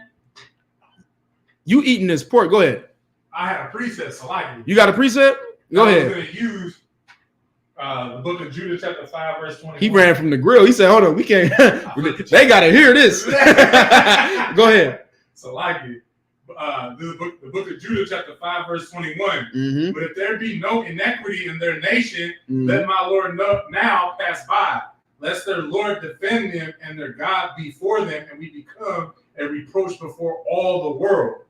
So, and that basically, they can't come up against us without us sinning in the first place. So, like to what you were basically just saying, you start to eat pork, you get a taste of marijuana, you get a taste of being. You see what I'm saying? Absolutely. Now they have the advantage to be, or the opportunity to overcome us. But even with that though, this is what we got to understand about eating pork, about consuming that pork, about smoking that blunt. Think about a pimp, right? A pimp, right? I remember this how it was broken down to me. This particular question, well, why they want us to eat pork. A pimp, he'll take a female. She might be young as hell. She don't want to go do the things he's telling her to do. You see what I'm saying? But she don't want to be beat. She don't want to be slapped. So she gonna do those drugs. He'll have her, you know what I'm saying, get high before she go do what it is she's doing. You see what I'm saying? Eventually, she's gonna crave the drugs. Right. She's gonna want it herself. He's not gonna have to make her do it anymore. Now it's accustomed to her. Now she's used to it. You see what I'm saying? Because she knows how it feels to use those drugs. Right. It numbs her. It does all of those things. It's the same exact thing with the pork. And this is what your leaders, this is what the leaders of the earth understand about us. They understood it 6,000 years ago, and they understand it right now today. That if you eat the pork, you might not want to right now, but if you keep eating the pork, eventually you're gonna want to eat the pork. You see what I'm saying? I'm not gonna have to keep forcing you. Now this is what you crave. Pork is good. Pork chops taste amazing. Pork chops is this, and shrimp and lobster. You see what I'm saying? Because that goes in your mouth and you taste it, and you get my point? Right. That's why they always go to pork. That's why they're trying to shove the pork in their mouth. Why is it? Think about it. The law could have been anything. The law could have been everybody is going to do this on this day. But because they know that we don't eat pork, no. Now you're going to eat pork because it's going to make you not care about your God anymore. Right. It's going to make you question your God. Pork tastes delicious. Why can't we? You see what I'm saying? Go ahead, keep reading. Where was we at? So like, you was at verse 27. Read 27 one more time. We never read it. Okay. Oh, okay, no sweat. Verse 27. Wherefore now manfully changing this life, I will show myself such an one, and mine age requireth. Go ahead. And leave a notable example to such as be young. And leave willingly. And leave a notable example to such that be young and die willingly, man. You see what I'm saying? Keep reading. And courageously. For the honorable and holy laws. For the honorable and holy laws. He said, instead of deceiving them and being a stumbling block for their lives, I would rather be an example. I would rather die honorably and willingly. You see what I'm saying? And be an example for the holy laws. You see my point? Go ahead. And when he had said these words, immediately he went to the torment. And when he said these words, immediately he went to the torment. Go ahead. Verse 29. They that led him, changing the good. What? They that led him, changing the good will they bear him a little before into hatred. Into what? Into hatred. Into what? Into hatred. So now those same brothers that was sitting there saying, man, look, man, we old friends, man. I love you. You a good dude. Don't do this. You know what I'm saying? Just eat the pork. Just you see what I'm saying? When he said what he said, it changed the love they had for him. It changed into hatred. Why did it change into hatred? Why? How come? Because you think you better than that? Exactly. That is exactly why. Because they was cut. He cut them by saying that. He said, "Hey, man, look, I'm a grown. Like I just think of it like, you know what I'm saying? Like I just changed the whole vocabulary and I think of it in today's times. It's like, nigga, I'm a grown ass man, bro. I'm a grown ass man. I ain't gonna be lying and doing none of that, my nigga. Like, no, these niggas look up to me. I should be an example to them. We as older men should be an example to our youth, man. The hell wrong with y'all? They were offended. You know why? Because the bar for manhood just got raised when he did that. The bar for manhood was raised, man. The bar for how much you should be able to take was raised to giving your life. And it made them angry. You know why? Because they could not reach that bar. They don't want to reach. You goddamn right. Think about these fake Israelites, man. You see what I'm saying? Trayvon Martin, I'm snitching. Who cares about Trayvon? I'm calling the police. You see what I'm saying? Why? Because standing on business is too much to ask for them. If you're gonna be up in here, man, you have to stand on business. It's not an if and or but. You have to be willing to give your life for this truth, man. You have to be willing to give your life, man. And Al-Azhar, that's something that he understood, man. He said, man, look, I done dedicated my life to this. I done sat up and pulled these young brothers aside too many times and checked them and corrected them and said, this is where we're supposed to be living. Now, because my life is threatened, I'm supposed to sacrifice all of that? I'm supposed to say to hell with all of that? And no, I would rather die. And guess what? He made them feel shame when he said that, man, because they knew that they were not as strong as he was. Right. So now in their anger, now they willfully taking him to his death, taking him to his torment, man. You see what I'm saying? Keep reading. Because the aforesaid speeches proceeded as they thought from a desperate mind. Go ahead. Verse 30. But when he was ready to die with stripes. Die with what? But when he was ready to die with stripes. Die with what? When he was ready to die with stripes. Let me tell you something, man. You cannot tell me that this book was not written by niggas, man.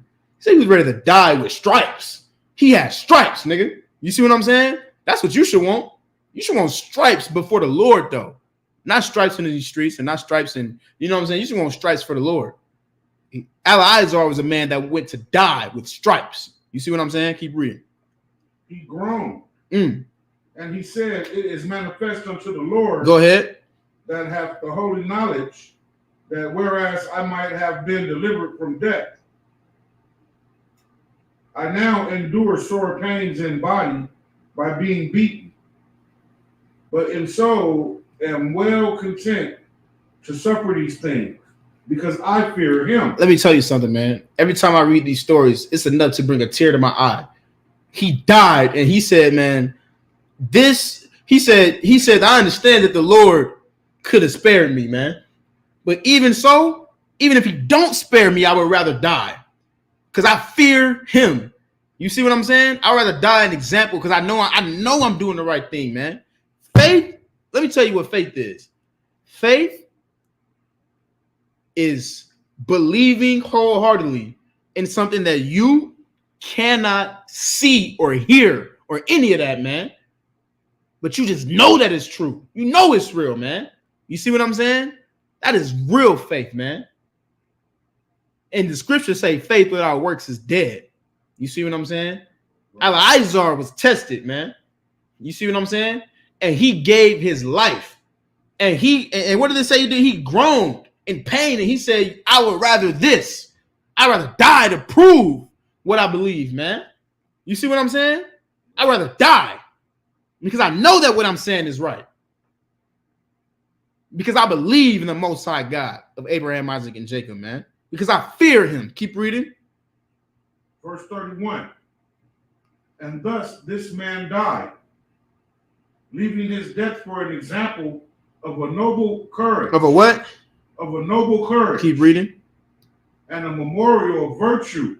Keep reading. Not only unto young men, but to all his nation. Tonight, let me tell you something, man. We're gonna get into Hachaanakah right now. We're gonna speed it up for time's sake. But tonight, I wanted to make sure that we also acknowledge Al-Azhar, man. Because this is another reason why men stood up. Because of what happened to give Al-Azhar a hand, first of all. Right. Because of what happened to Al-Azhar, man. You see what I'm saying?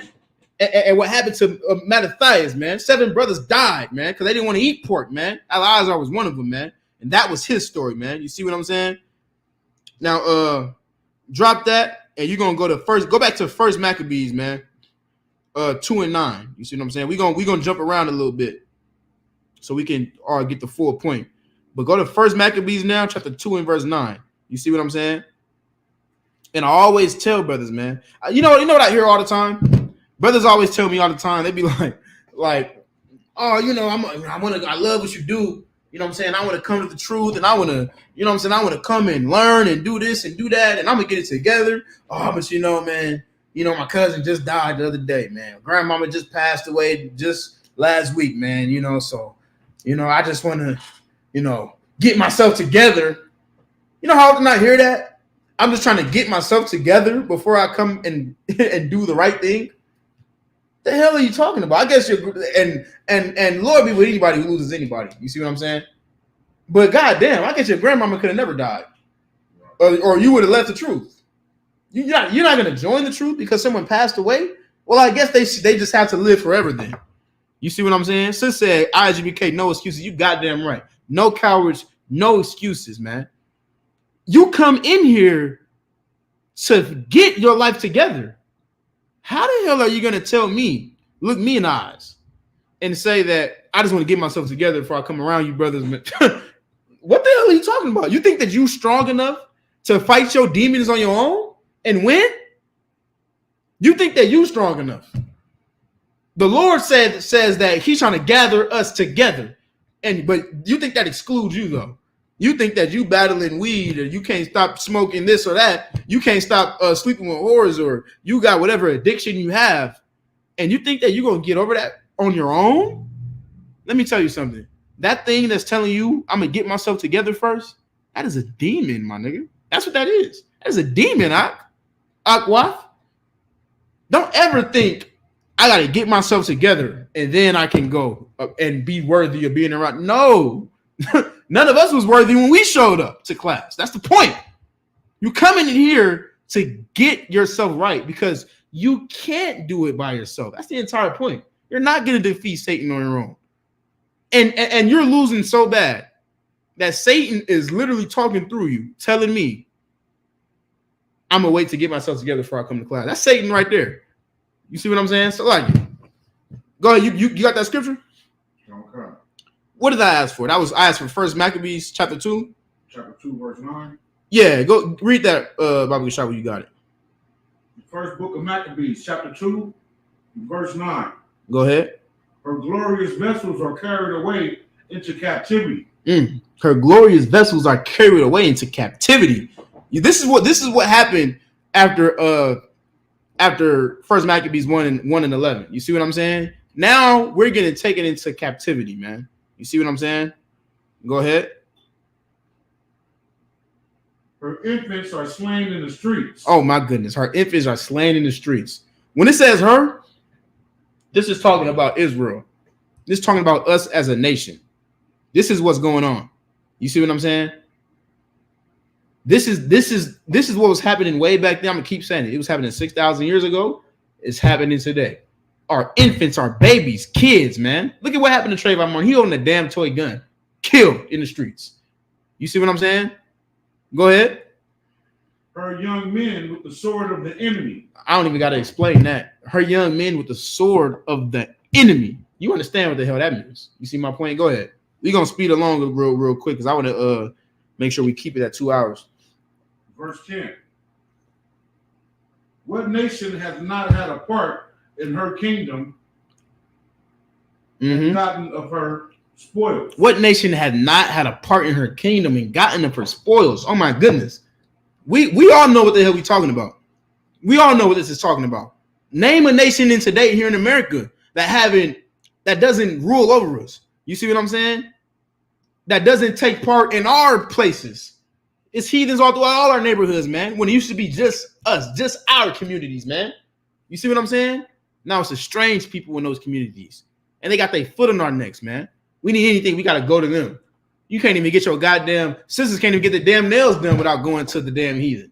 You see what I'm saying? Drop that for me. Drop down to verse 16. And we're going to read from 16 to 27. Book of Maccabees. We're going to speed along. So like it, go ahead. First book of Maccabees, chapter 2, and verse 16. And when many of Israel came unto them, Mattathias also and his sons came together. And his who? And his sons came together. So after everything that we just got through reading, all of these terrible things that was happening, man, you see what I'm saying? There were certain brothers that said, man, to hell with this. And just came together. Go ahead. Then answered the king's officers and said to Mattathias on this wise, thou art a ruler and an honorable and great man in this city, and keep strengthened reading. With sons and brethren. So Mattathias was a brother who was very powerful, man. He had sons. He kept the law. He was a man of God. You see what I'm saying? So now the king's officers coming to him and they say, man, look, you a powerful brother, man. You got sons and everything that stand by you. Go ahead. Now, therefore, come thou first to fulfill the king's commandment, like as all the heathen have done. Like as what? Like as all the heathen have done. So now they coming to Mattathias and they saying the same thing they said as Eleazar. They saying, look, you are a pillar to your people. We're going to need you to eat this pork and fulfill the king's commandment. Why? Because you're a pillar to your people. Because they look up to you. If you do it, they'll do it. You see what I'm saying? To put it plainly. Now, we're going to have to skip down a little bit, but in other words, understand that Mattathias did not do it. Matter of fact, keep reading. Yea, and the men of Judah also. You and the men of Judah also. Drop down to verse 18.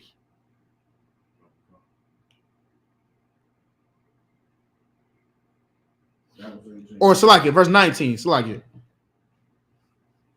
Okay. Verse 19.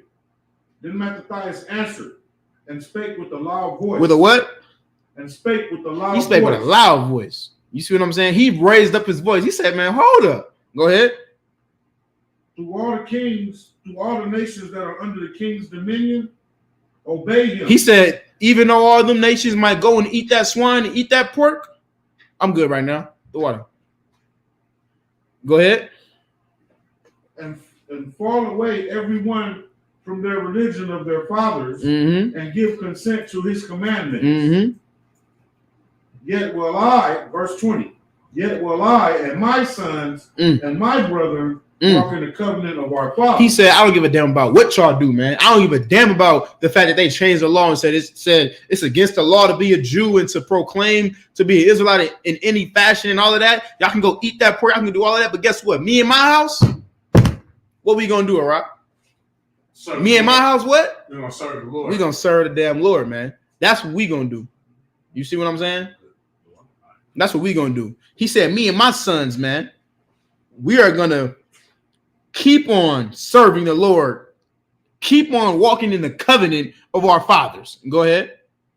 Verse 21.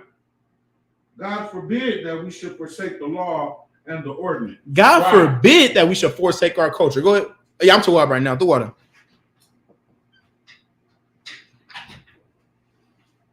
Verse 22. Verse 22. We will not hearken unto the king's words. Go ahead. To go from our religion. To go from our way of life. In other words, we're not going to hearken into the king's words and turn our backs on what the hell our ancestors taught us and what our fathers taught us. You see what I'm saying? Go ahead. either to the right or the left. Either to To the the right hand or the left. either that way or that way. Then you can spin it any way you want. We're not doing it. You see what I'm saying? Go ahead. Verse 23. Now, when he had left speaking these words, there came one of the Jews in the sight of all Mm-hmm. to sacrifice on the altar, Go ahead. which was at Modin, according to the king's commandment. Go ahead. Verse 24. Which thing when Mattathias saw, he was inflamed with zeal. He was what? He was inflamed with zeal. Now Mattathias saw this. He said, y'all coming in here and y'all bringing this swine. One of the officers that the king sent, he brought pork and was getting ready to cook it on their altar, man. Right. You see what I'm saying? What did he do? Keep reading. And his reins trembled. He was. Neither could he forbear to show his anger according to the judgment. Keep reading. Wherefore he ran And what? slew him upon the altar. And what? Wherefore he ran and slew him upon the altar. Mattathias filled with rage at the audacity of these heathens, man. He ran and he slew him upon that altar, man. He said, y'all must have lost y'all goddamn mind coming up in here in our place, man. You see what I'm saying? That was a so-called, that was a Jew, one of his people. Yeah, yeah. He went and killed him for You see what I'm saying? He went and killed him, man. You see my point? One of the same people that was trying to get him to eat the pork. He went and he killed him for that. You see what I'm saying? Now drop down to verse 27. Verse 27. And Mattathias cried throughout the city with a loud voice, saying, whosoever is zealous for the law and maintaineth the covenant, let him follow me. Do what? Let him follow me. He said, man, look, man, we had enough of this shit, man. If you zealous of the law, if you want to serve God and not follow these heathens, if you tired of all of this, come and follow me, man. We up out of here and we gonna fight for what's ours, man. You see what I'm saying? And that's what ended up happening, man. And Mattathias overcame and won the temple back, man, against an army that was far greater than us, man. You see what I'm saying? Where they would kill you for not eating pork, man. He stood up and he slew men, and he fought he fought against that army, and you see what I'm saying? Did all of these things in the name of the Lord. You see what I'm saying? Now drop that and go to First Maccabees. Drop down to 34. Drop down to 34. Verse 34. But they said, we will not come forth, neither will we do the king's commandments to profane the Sabbath day. So now it's people out there, right? So like you. Let me get there as well. Now it got to a point where the king was sending his army to slay Mattathias and his people, right? And some brothers, they was like, "Oh nah, man, we're not gonna fight on the Sabbath day." Why wouldn't they fight on the Sabbath day? I want you to think real hard about what you know. Why wouldn't they fight on the Sabbath day? Read that scripture one more time. Now, what's happening in the scripture in verse 34, right? The king sent men. Obviously, we just read how Mattathias slew men, and slew that cat, and he said, man, anybody that wanted to serve the Lord and you zealous about his covenant, follow me. So Mattathias left, right? And he was killing people in King Antiochus' army any chance he could. They were fighting. But in verse 34, these cats are saying, look, we're not going to fight on the Sabbath day. We're not going to obey the order. You know, the king sending men to fight against them. And they said, we're not going to obey that order. Why wouldn't they fight on the Sabbath? Go ahead. I think they're still trying to get them to eat the pork. This is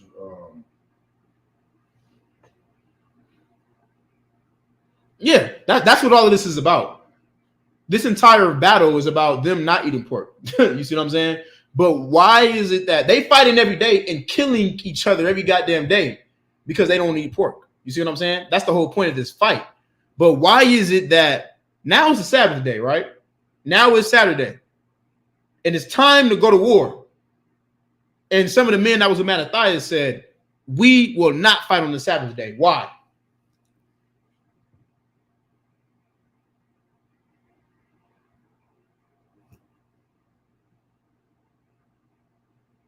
I'm going to give it to you for time's sake.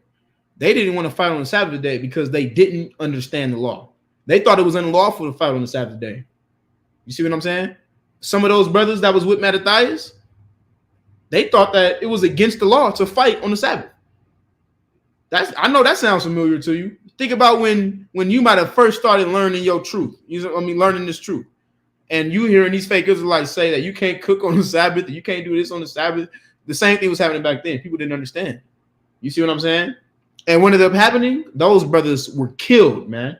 You see what I'm saying? Those brothers got killed by those officers because they refused to. But when I say officers, I'm talking about the men in King Antiochus' armies. His officers killed the men that was with Mattathias because they wouldn't fight on the Sabbath day. They didn't defend themselves. They just let themselves get taken.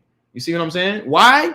Because they didn't understand the law. They didn't understand that you need to defend yourself right now. Khan, sis said it. They misunderstood resting on the Sabbath. You exactly right. They misunderstood, right? Now drop down to verse 41. This is what Mattathias said, man. The book of First Maccabees, chapter 2, verse 41. Or read verse 40. Salakia. You can just read it. And one of them said to another, if we all do as our brothers have done, and fight not for our lives, and laws against the heathen, they will now quickly root us out of the earth. In other words, they'll what? Kill us. If we don't do what the hell they said, if we do the same thing that those brothers just did, they just gonna kill us, man, out of the earth. Read verse 41. Verse 41. And at that time, therefore, Salakia. No sweat. Verse 41. At that time, therefore, they decreed, saying, whosoever shall come to make battle with us on the Sabbath day, we will fight against him. We will do what? We will fight against him. We will fight against them. Mattathias said, you know what? Damn that. I know the law. If y'all come up here trying to fight us on the Sabbath, we're going to kill y'all. That's what he said, man. You see what I'm saying? Now drop that and we're gonna get into how they got the temple back. Go to First Maccabees chapter 4 and verse 38. We got to wrap it up, so let's get to that. First Maccabees 4 and 38. Mattathias eventually went forth and won the temple back. You see what I'm saying? 4 and 38. We're going to read down to 58. First book of Maccabees, chapter 4, verse 38. And when they saw the sanctuaries desolate, and the altar profaned, and the gates burnt up, and shrubs growing in the courts, as in the forest, or in one of the mountains, yea, and the priest's chamber pulled down. Verse 39. So now what's happening right here? Let me tell you, let me just catch you up real quick because we only got a few minutes left, right? So now what's happening right here is they going into the temple and they seeing their altars crashed over, the temple destroyed. You see what I'm saying? All of these things fucked up, basically. So like you're from my language. You see what I'm saying? Go ahead. Verse 39. They rent their clothes and made great lamentation. What does the word lamentation mean? Is it mourn, sadness, man? They walked into that altar. Mind you, this temple means something to us, man. King Solomon left us this temple, man. This is important, man. This temple is an example to us. You see what I'm saying? It's a stronghold for us, man. It's like headquarters, man. You see what I'm saying? Imagine walking in headquarters, man, in New York, 125th Street, Harlem, New York, and everything is just in shambles, destroyed because our enemies did it, man. Right. Their hearts was broken, man. You see my point? Think about this sadness when you see your neighborhoods, man. You got to think about this same level of sadness when you go to where you grew up, and now it's just overran by heathens. This is how they felt, man. They rent their clothes, meaning they ripped their damn clothes. They was so hurt by it, man. Keep reading. And cast ashes upon their head. And they took the ashes from the things that were destroyed in there, and they threw it on their head, man, so that they could suffer more. You see what I'm saying? Keep reading. Verse 40. And fell down flat to the ground upon their faces. Mm-hmm. And blew an alarm with the trumpets and cried towards heaven. Go ahead. 41. Then Judas appointed certain men Mm-hmm. to fight against those that were in the forest. In the fortress. Now, go ahead. Now, there were still heathens in there, still destroying things in the temple, in that fortress, that holy fortress. And Judas appointing men to go and kill them, because what the hell are you doing here? How dare you do these terrible things in our holy place, man? You see what I'm saying? Keep reading. Until he had cleansed the sanctuary. Until they had cleansed the sanctuary, meaning until there was no more heathen left alive inside that temple. Keep reading. Verse 42. So he chose priests of blameless conversation. What does that mean? He chose priests of blameless conversation. That means that he chose men. He anointed priests and men that were blameless. Men that you can't say, well, that brother used to do this, and you know what I'm saying, or he used to do that. You know what I'm saying? Think about a Captain Tazariak. Somebody was like, you can't say nothing bad about him. You see what I'm saying? Think about a like, you know, you see what I'm saying? Officer Malak. You see what I'm saying? A Katazar, somebody who's a blameless man. Where it's like, all their whole life is this truth, man. All they've been fighting for is this truth. He anointed blameless men. He didn't anoint no men who act like they in the truth, but come to find out they do this or be doing that. Oh no, he didn't anoint them. You go ahead.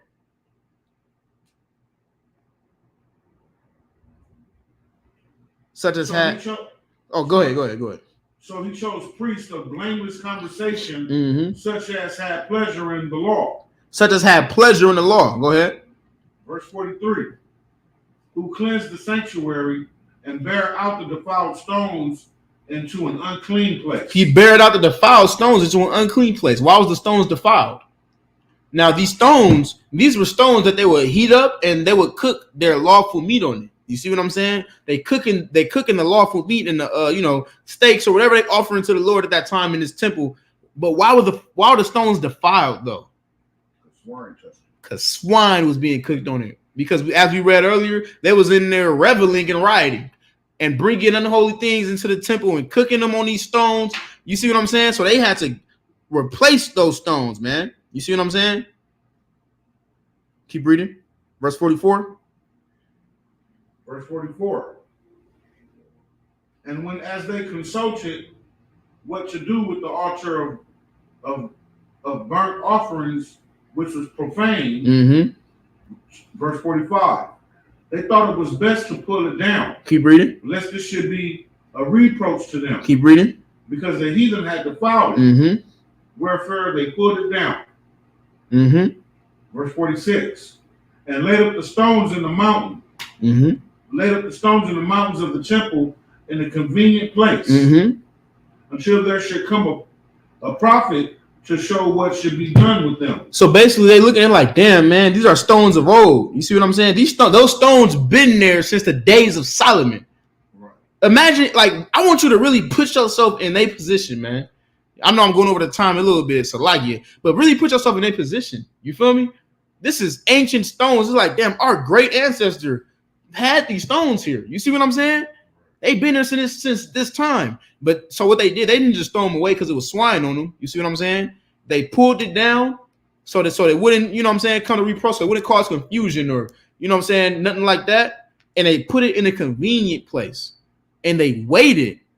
They waited for a priest and prophet of God to come and let them know this is what you should do with these stones, man. You see what I'm saying? They didn't throw them away. They put them somewhere so to wait for someone to come, someone that was what's the word? Someone qualified to come and tell them the proper thing to do with the stones that had been defiled. Go ahead, keep reading. Verse 47. Then they took whole stones according to the law and built a new altar according to the former. So they replaced them, basically, and they built a new altar. Go ahead. Verse 48. And made up the sanctuary and the things that were within the temple and hollowed the courts. Drop down to verse 53. So basically what you're seeing right here is they are rebuilding the temple of Solomon that Solomon left us. They cleared it out. They overtook it. They won. Why? They won because they did not lose faith in their power, man. They did not lose faith in the Most High and what he would do for them, though they were outnumbered, man. Remember that every time you battling something here in America. Some cats, man, they lose their goddamn job. They fall to pieces. You see what I'm saying? Your wife left you. Oh, my goodness. The world is over. You talking about men that was trying... The government was hunting them and trying to force pork down their damn throats. You telling me you can't stop smoking weed? Marijuana, a plant. That's your problem. You mean to tell me that you can't stop eating crab and lobster? That's what's going to cause you to not, you see what I'm saying, see the kingdom. These cats, man, that is the point of why we acknowledge the memorial. You see what I'm saying? This memorial. And the reason that this is why is this a Memorial Day? I wanted to bring this out too real quick. We got to shut it down real quick, but this goes on for 8 days though. You see what I'm saying? Matter of fact, drop this real quick because since it goes on for 8 days, the next class that I do it can be a continuation. But I want you to go to 2 Maccabees 2 and 12 real quick and read that for me real quick. But the point is though, they stood fast, they fought, they won, and they rebuilt the temple through faith alone. The scriptures say that I believe it was like 4,000 of these men against 100,000, and they won, man. You see what I'm saying? I have a scripture here in my notes. I might not have time to pull it, but I think it said only like, I have to double check the exact number, but I think only like 400 died out of the 4,000, like 450 or something like that, man. You see what I'm saying? And they overthrew this army, and they went and rebuilt a temple, man. You see what I'm saying? This is what they was able to do. Why? Because they have faith in the Lord, man. You mean last time I checked, Joe Biden is not forcing anybody to shove pork down your throat. What the hell is your excuse to not keep this law, man? The water says. The hell is your excuse? You got that? Chapter 2, verse 12, I believe that is. And the reason I'm pulling the scriptures to show you, because if you continue to read 1 Maccabees chapter 4, it's going to tell you that they kept what they was doing. You know, once they rebuilt it, they celebrated. And they celebrated and partied for 8 days. And it's the reason that they did that. And we're going to acknowledge this day and come together and be proud for 8 days. Remembering the sacrifice of Eleazar, remembering the sacrifice of Mattathias, man, who eventually died. You see what I'm saying? But they did it for 8 days, and the reason they did it for 8 days is because King Solomon upheld his temple and celebrated for 8 days. You read that real quick. The book of 2 Maccabees, chapter 2, verse 12. Keep reading. So Solomon kept those 8 days. He did what? So Solomon kept those 8 days. Keep reading. Verse 13. The same things also were reported in the writings, in commentaries. So you basically see that everything that we do because our forefathers showed us. So when they went in, when they went and overthrew that temple, when they temple back, they went and they celebrated for 8 days, man. Party didn't stop. That sounds amazing to me. I would love to go somewhere where there's nothing but niggas and niggas that keep the law, and we just turning up for 8 days. That sounds exhausting, but it sounds amazing at the same time. You feel me? But that's what happened. And they kept it for 8 days because it's King Solomon's temple, and he kept it for 8 days. And this is a memorial, Hachaanakah, dedication. You see what I'm saying?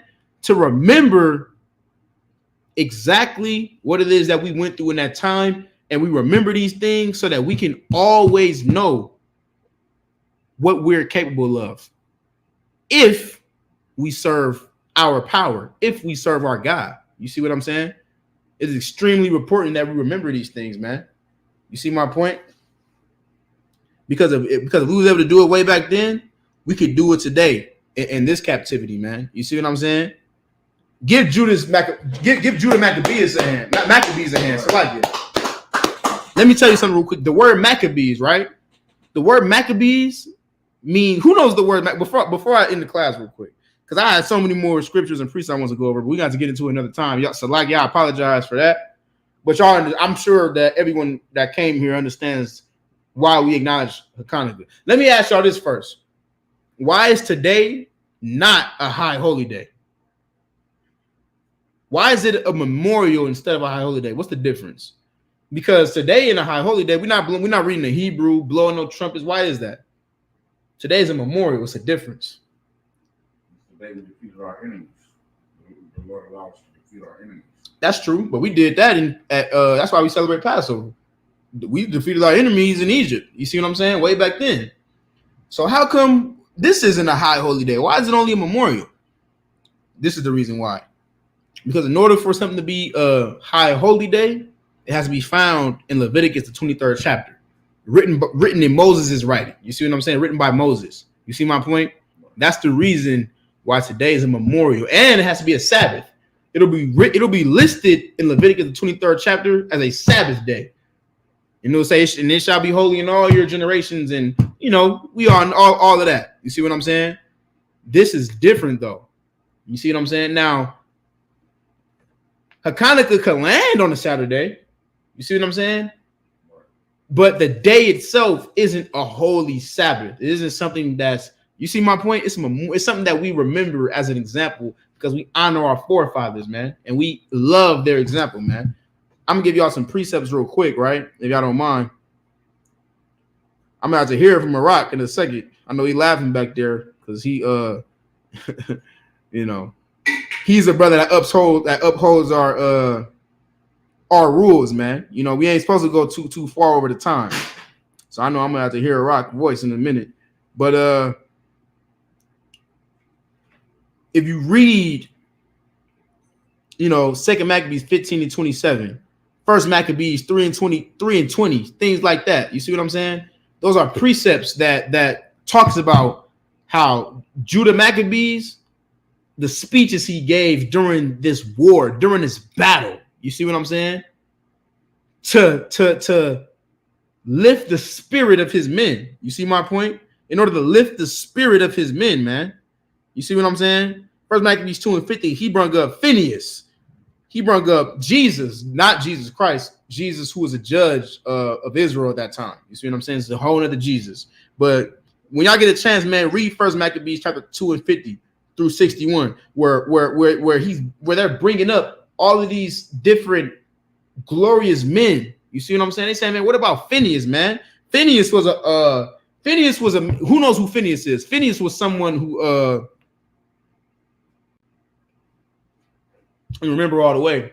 Phineas was a man who, when Moses was teaching, man, you shouldn't be sleeping with heathens and stuff like that. Phineas heard that it was a man sleeping with a heathen woman, and he went into the tent and took a spear and jammed it through that man's back and the heathen's stomach. Like he pierced that spear through them. You see what I'm saying? That was Phineas, man. But we look to the example of our forefathers, man, on what to do and what not to do in his life. You see what I'm saying? And that is how we live, man. And that is how we should always live. And that is how we should always find our strength.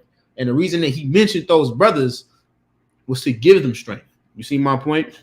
So once again, man, so like y'all, it's a lot of precepts I got right here that I wanted to go over, but we'll be here till 11 o'clock. You know what I'm saying? So we're going to get into it in another class. That's why this thing is 8 days long, man. You see what I'm saying? So with that, once again, this is the ISUPK started on the 125th Street, Harlem, New York, under Commanding General Yohanan. Today is the start of the Feast of Hachaanakah, man.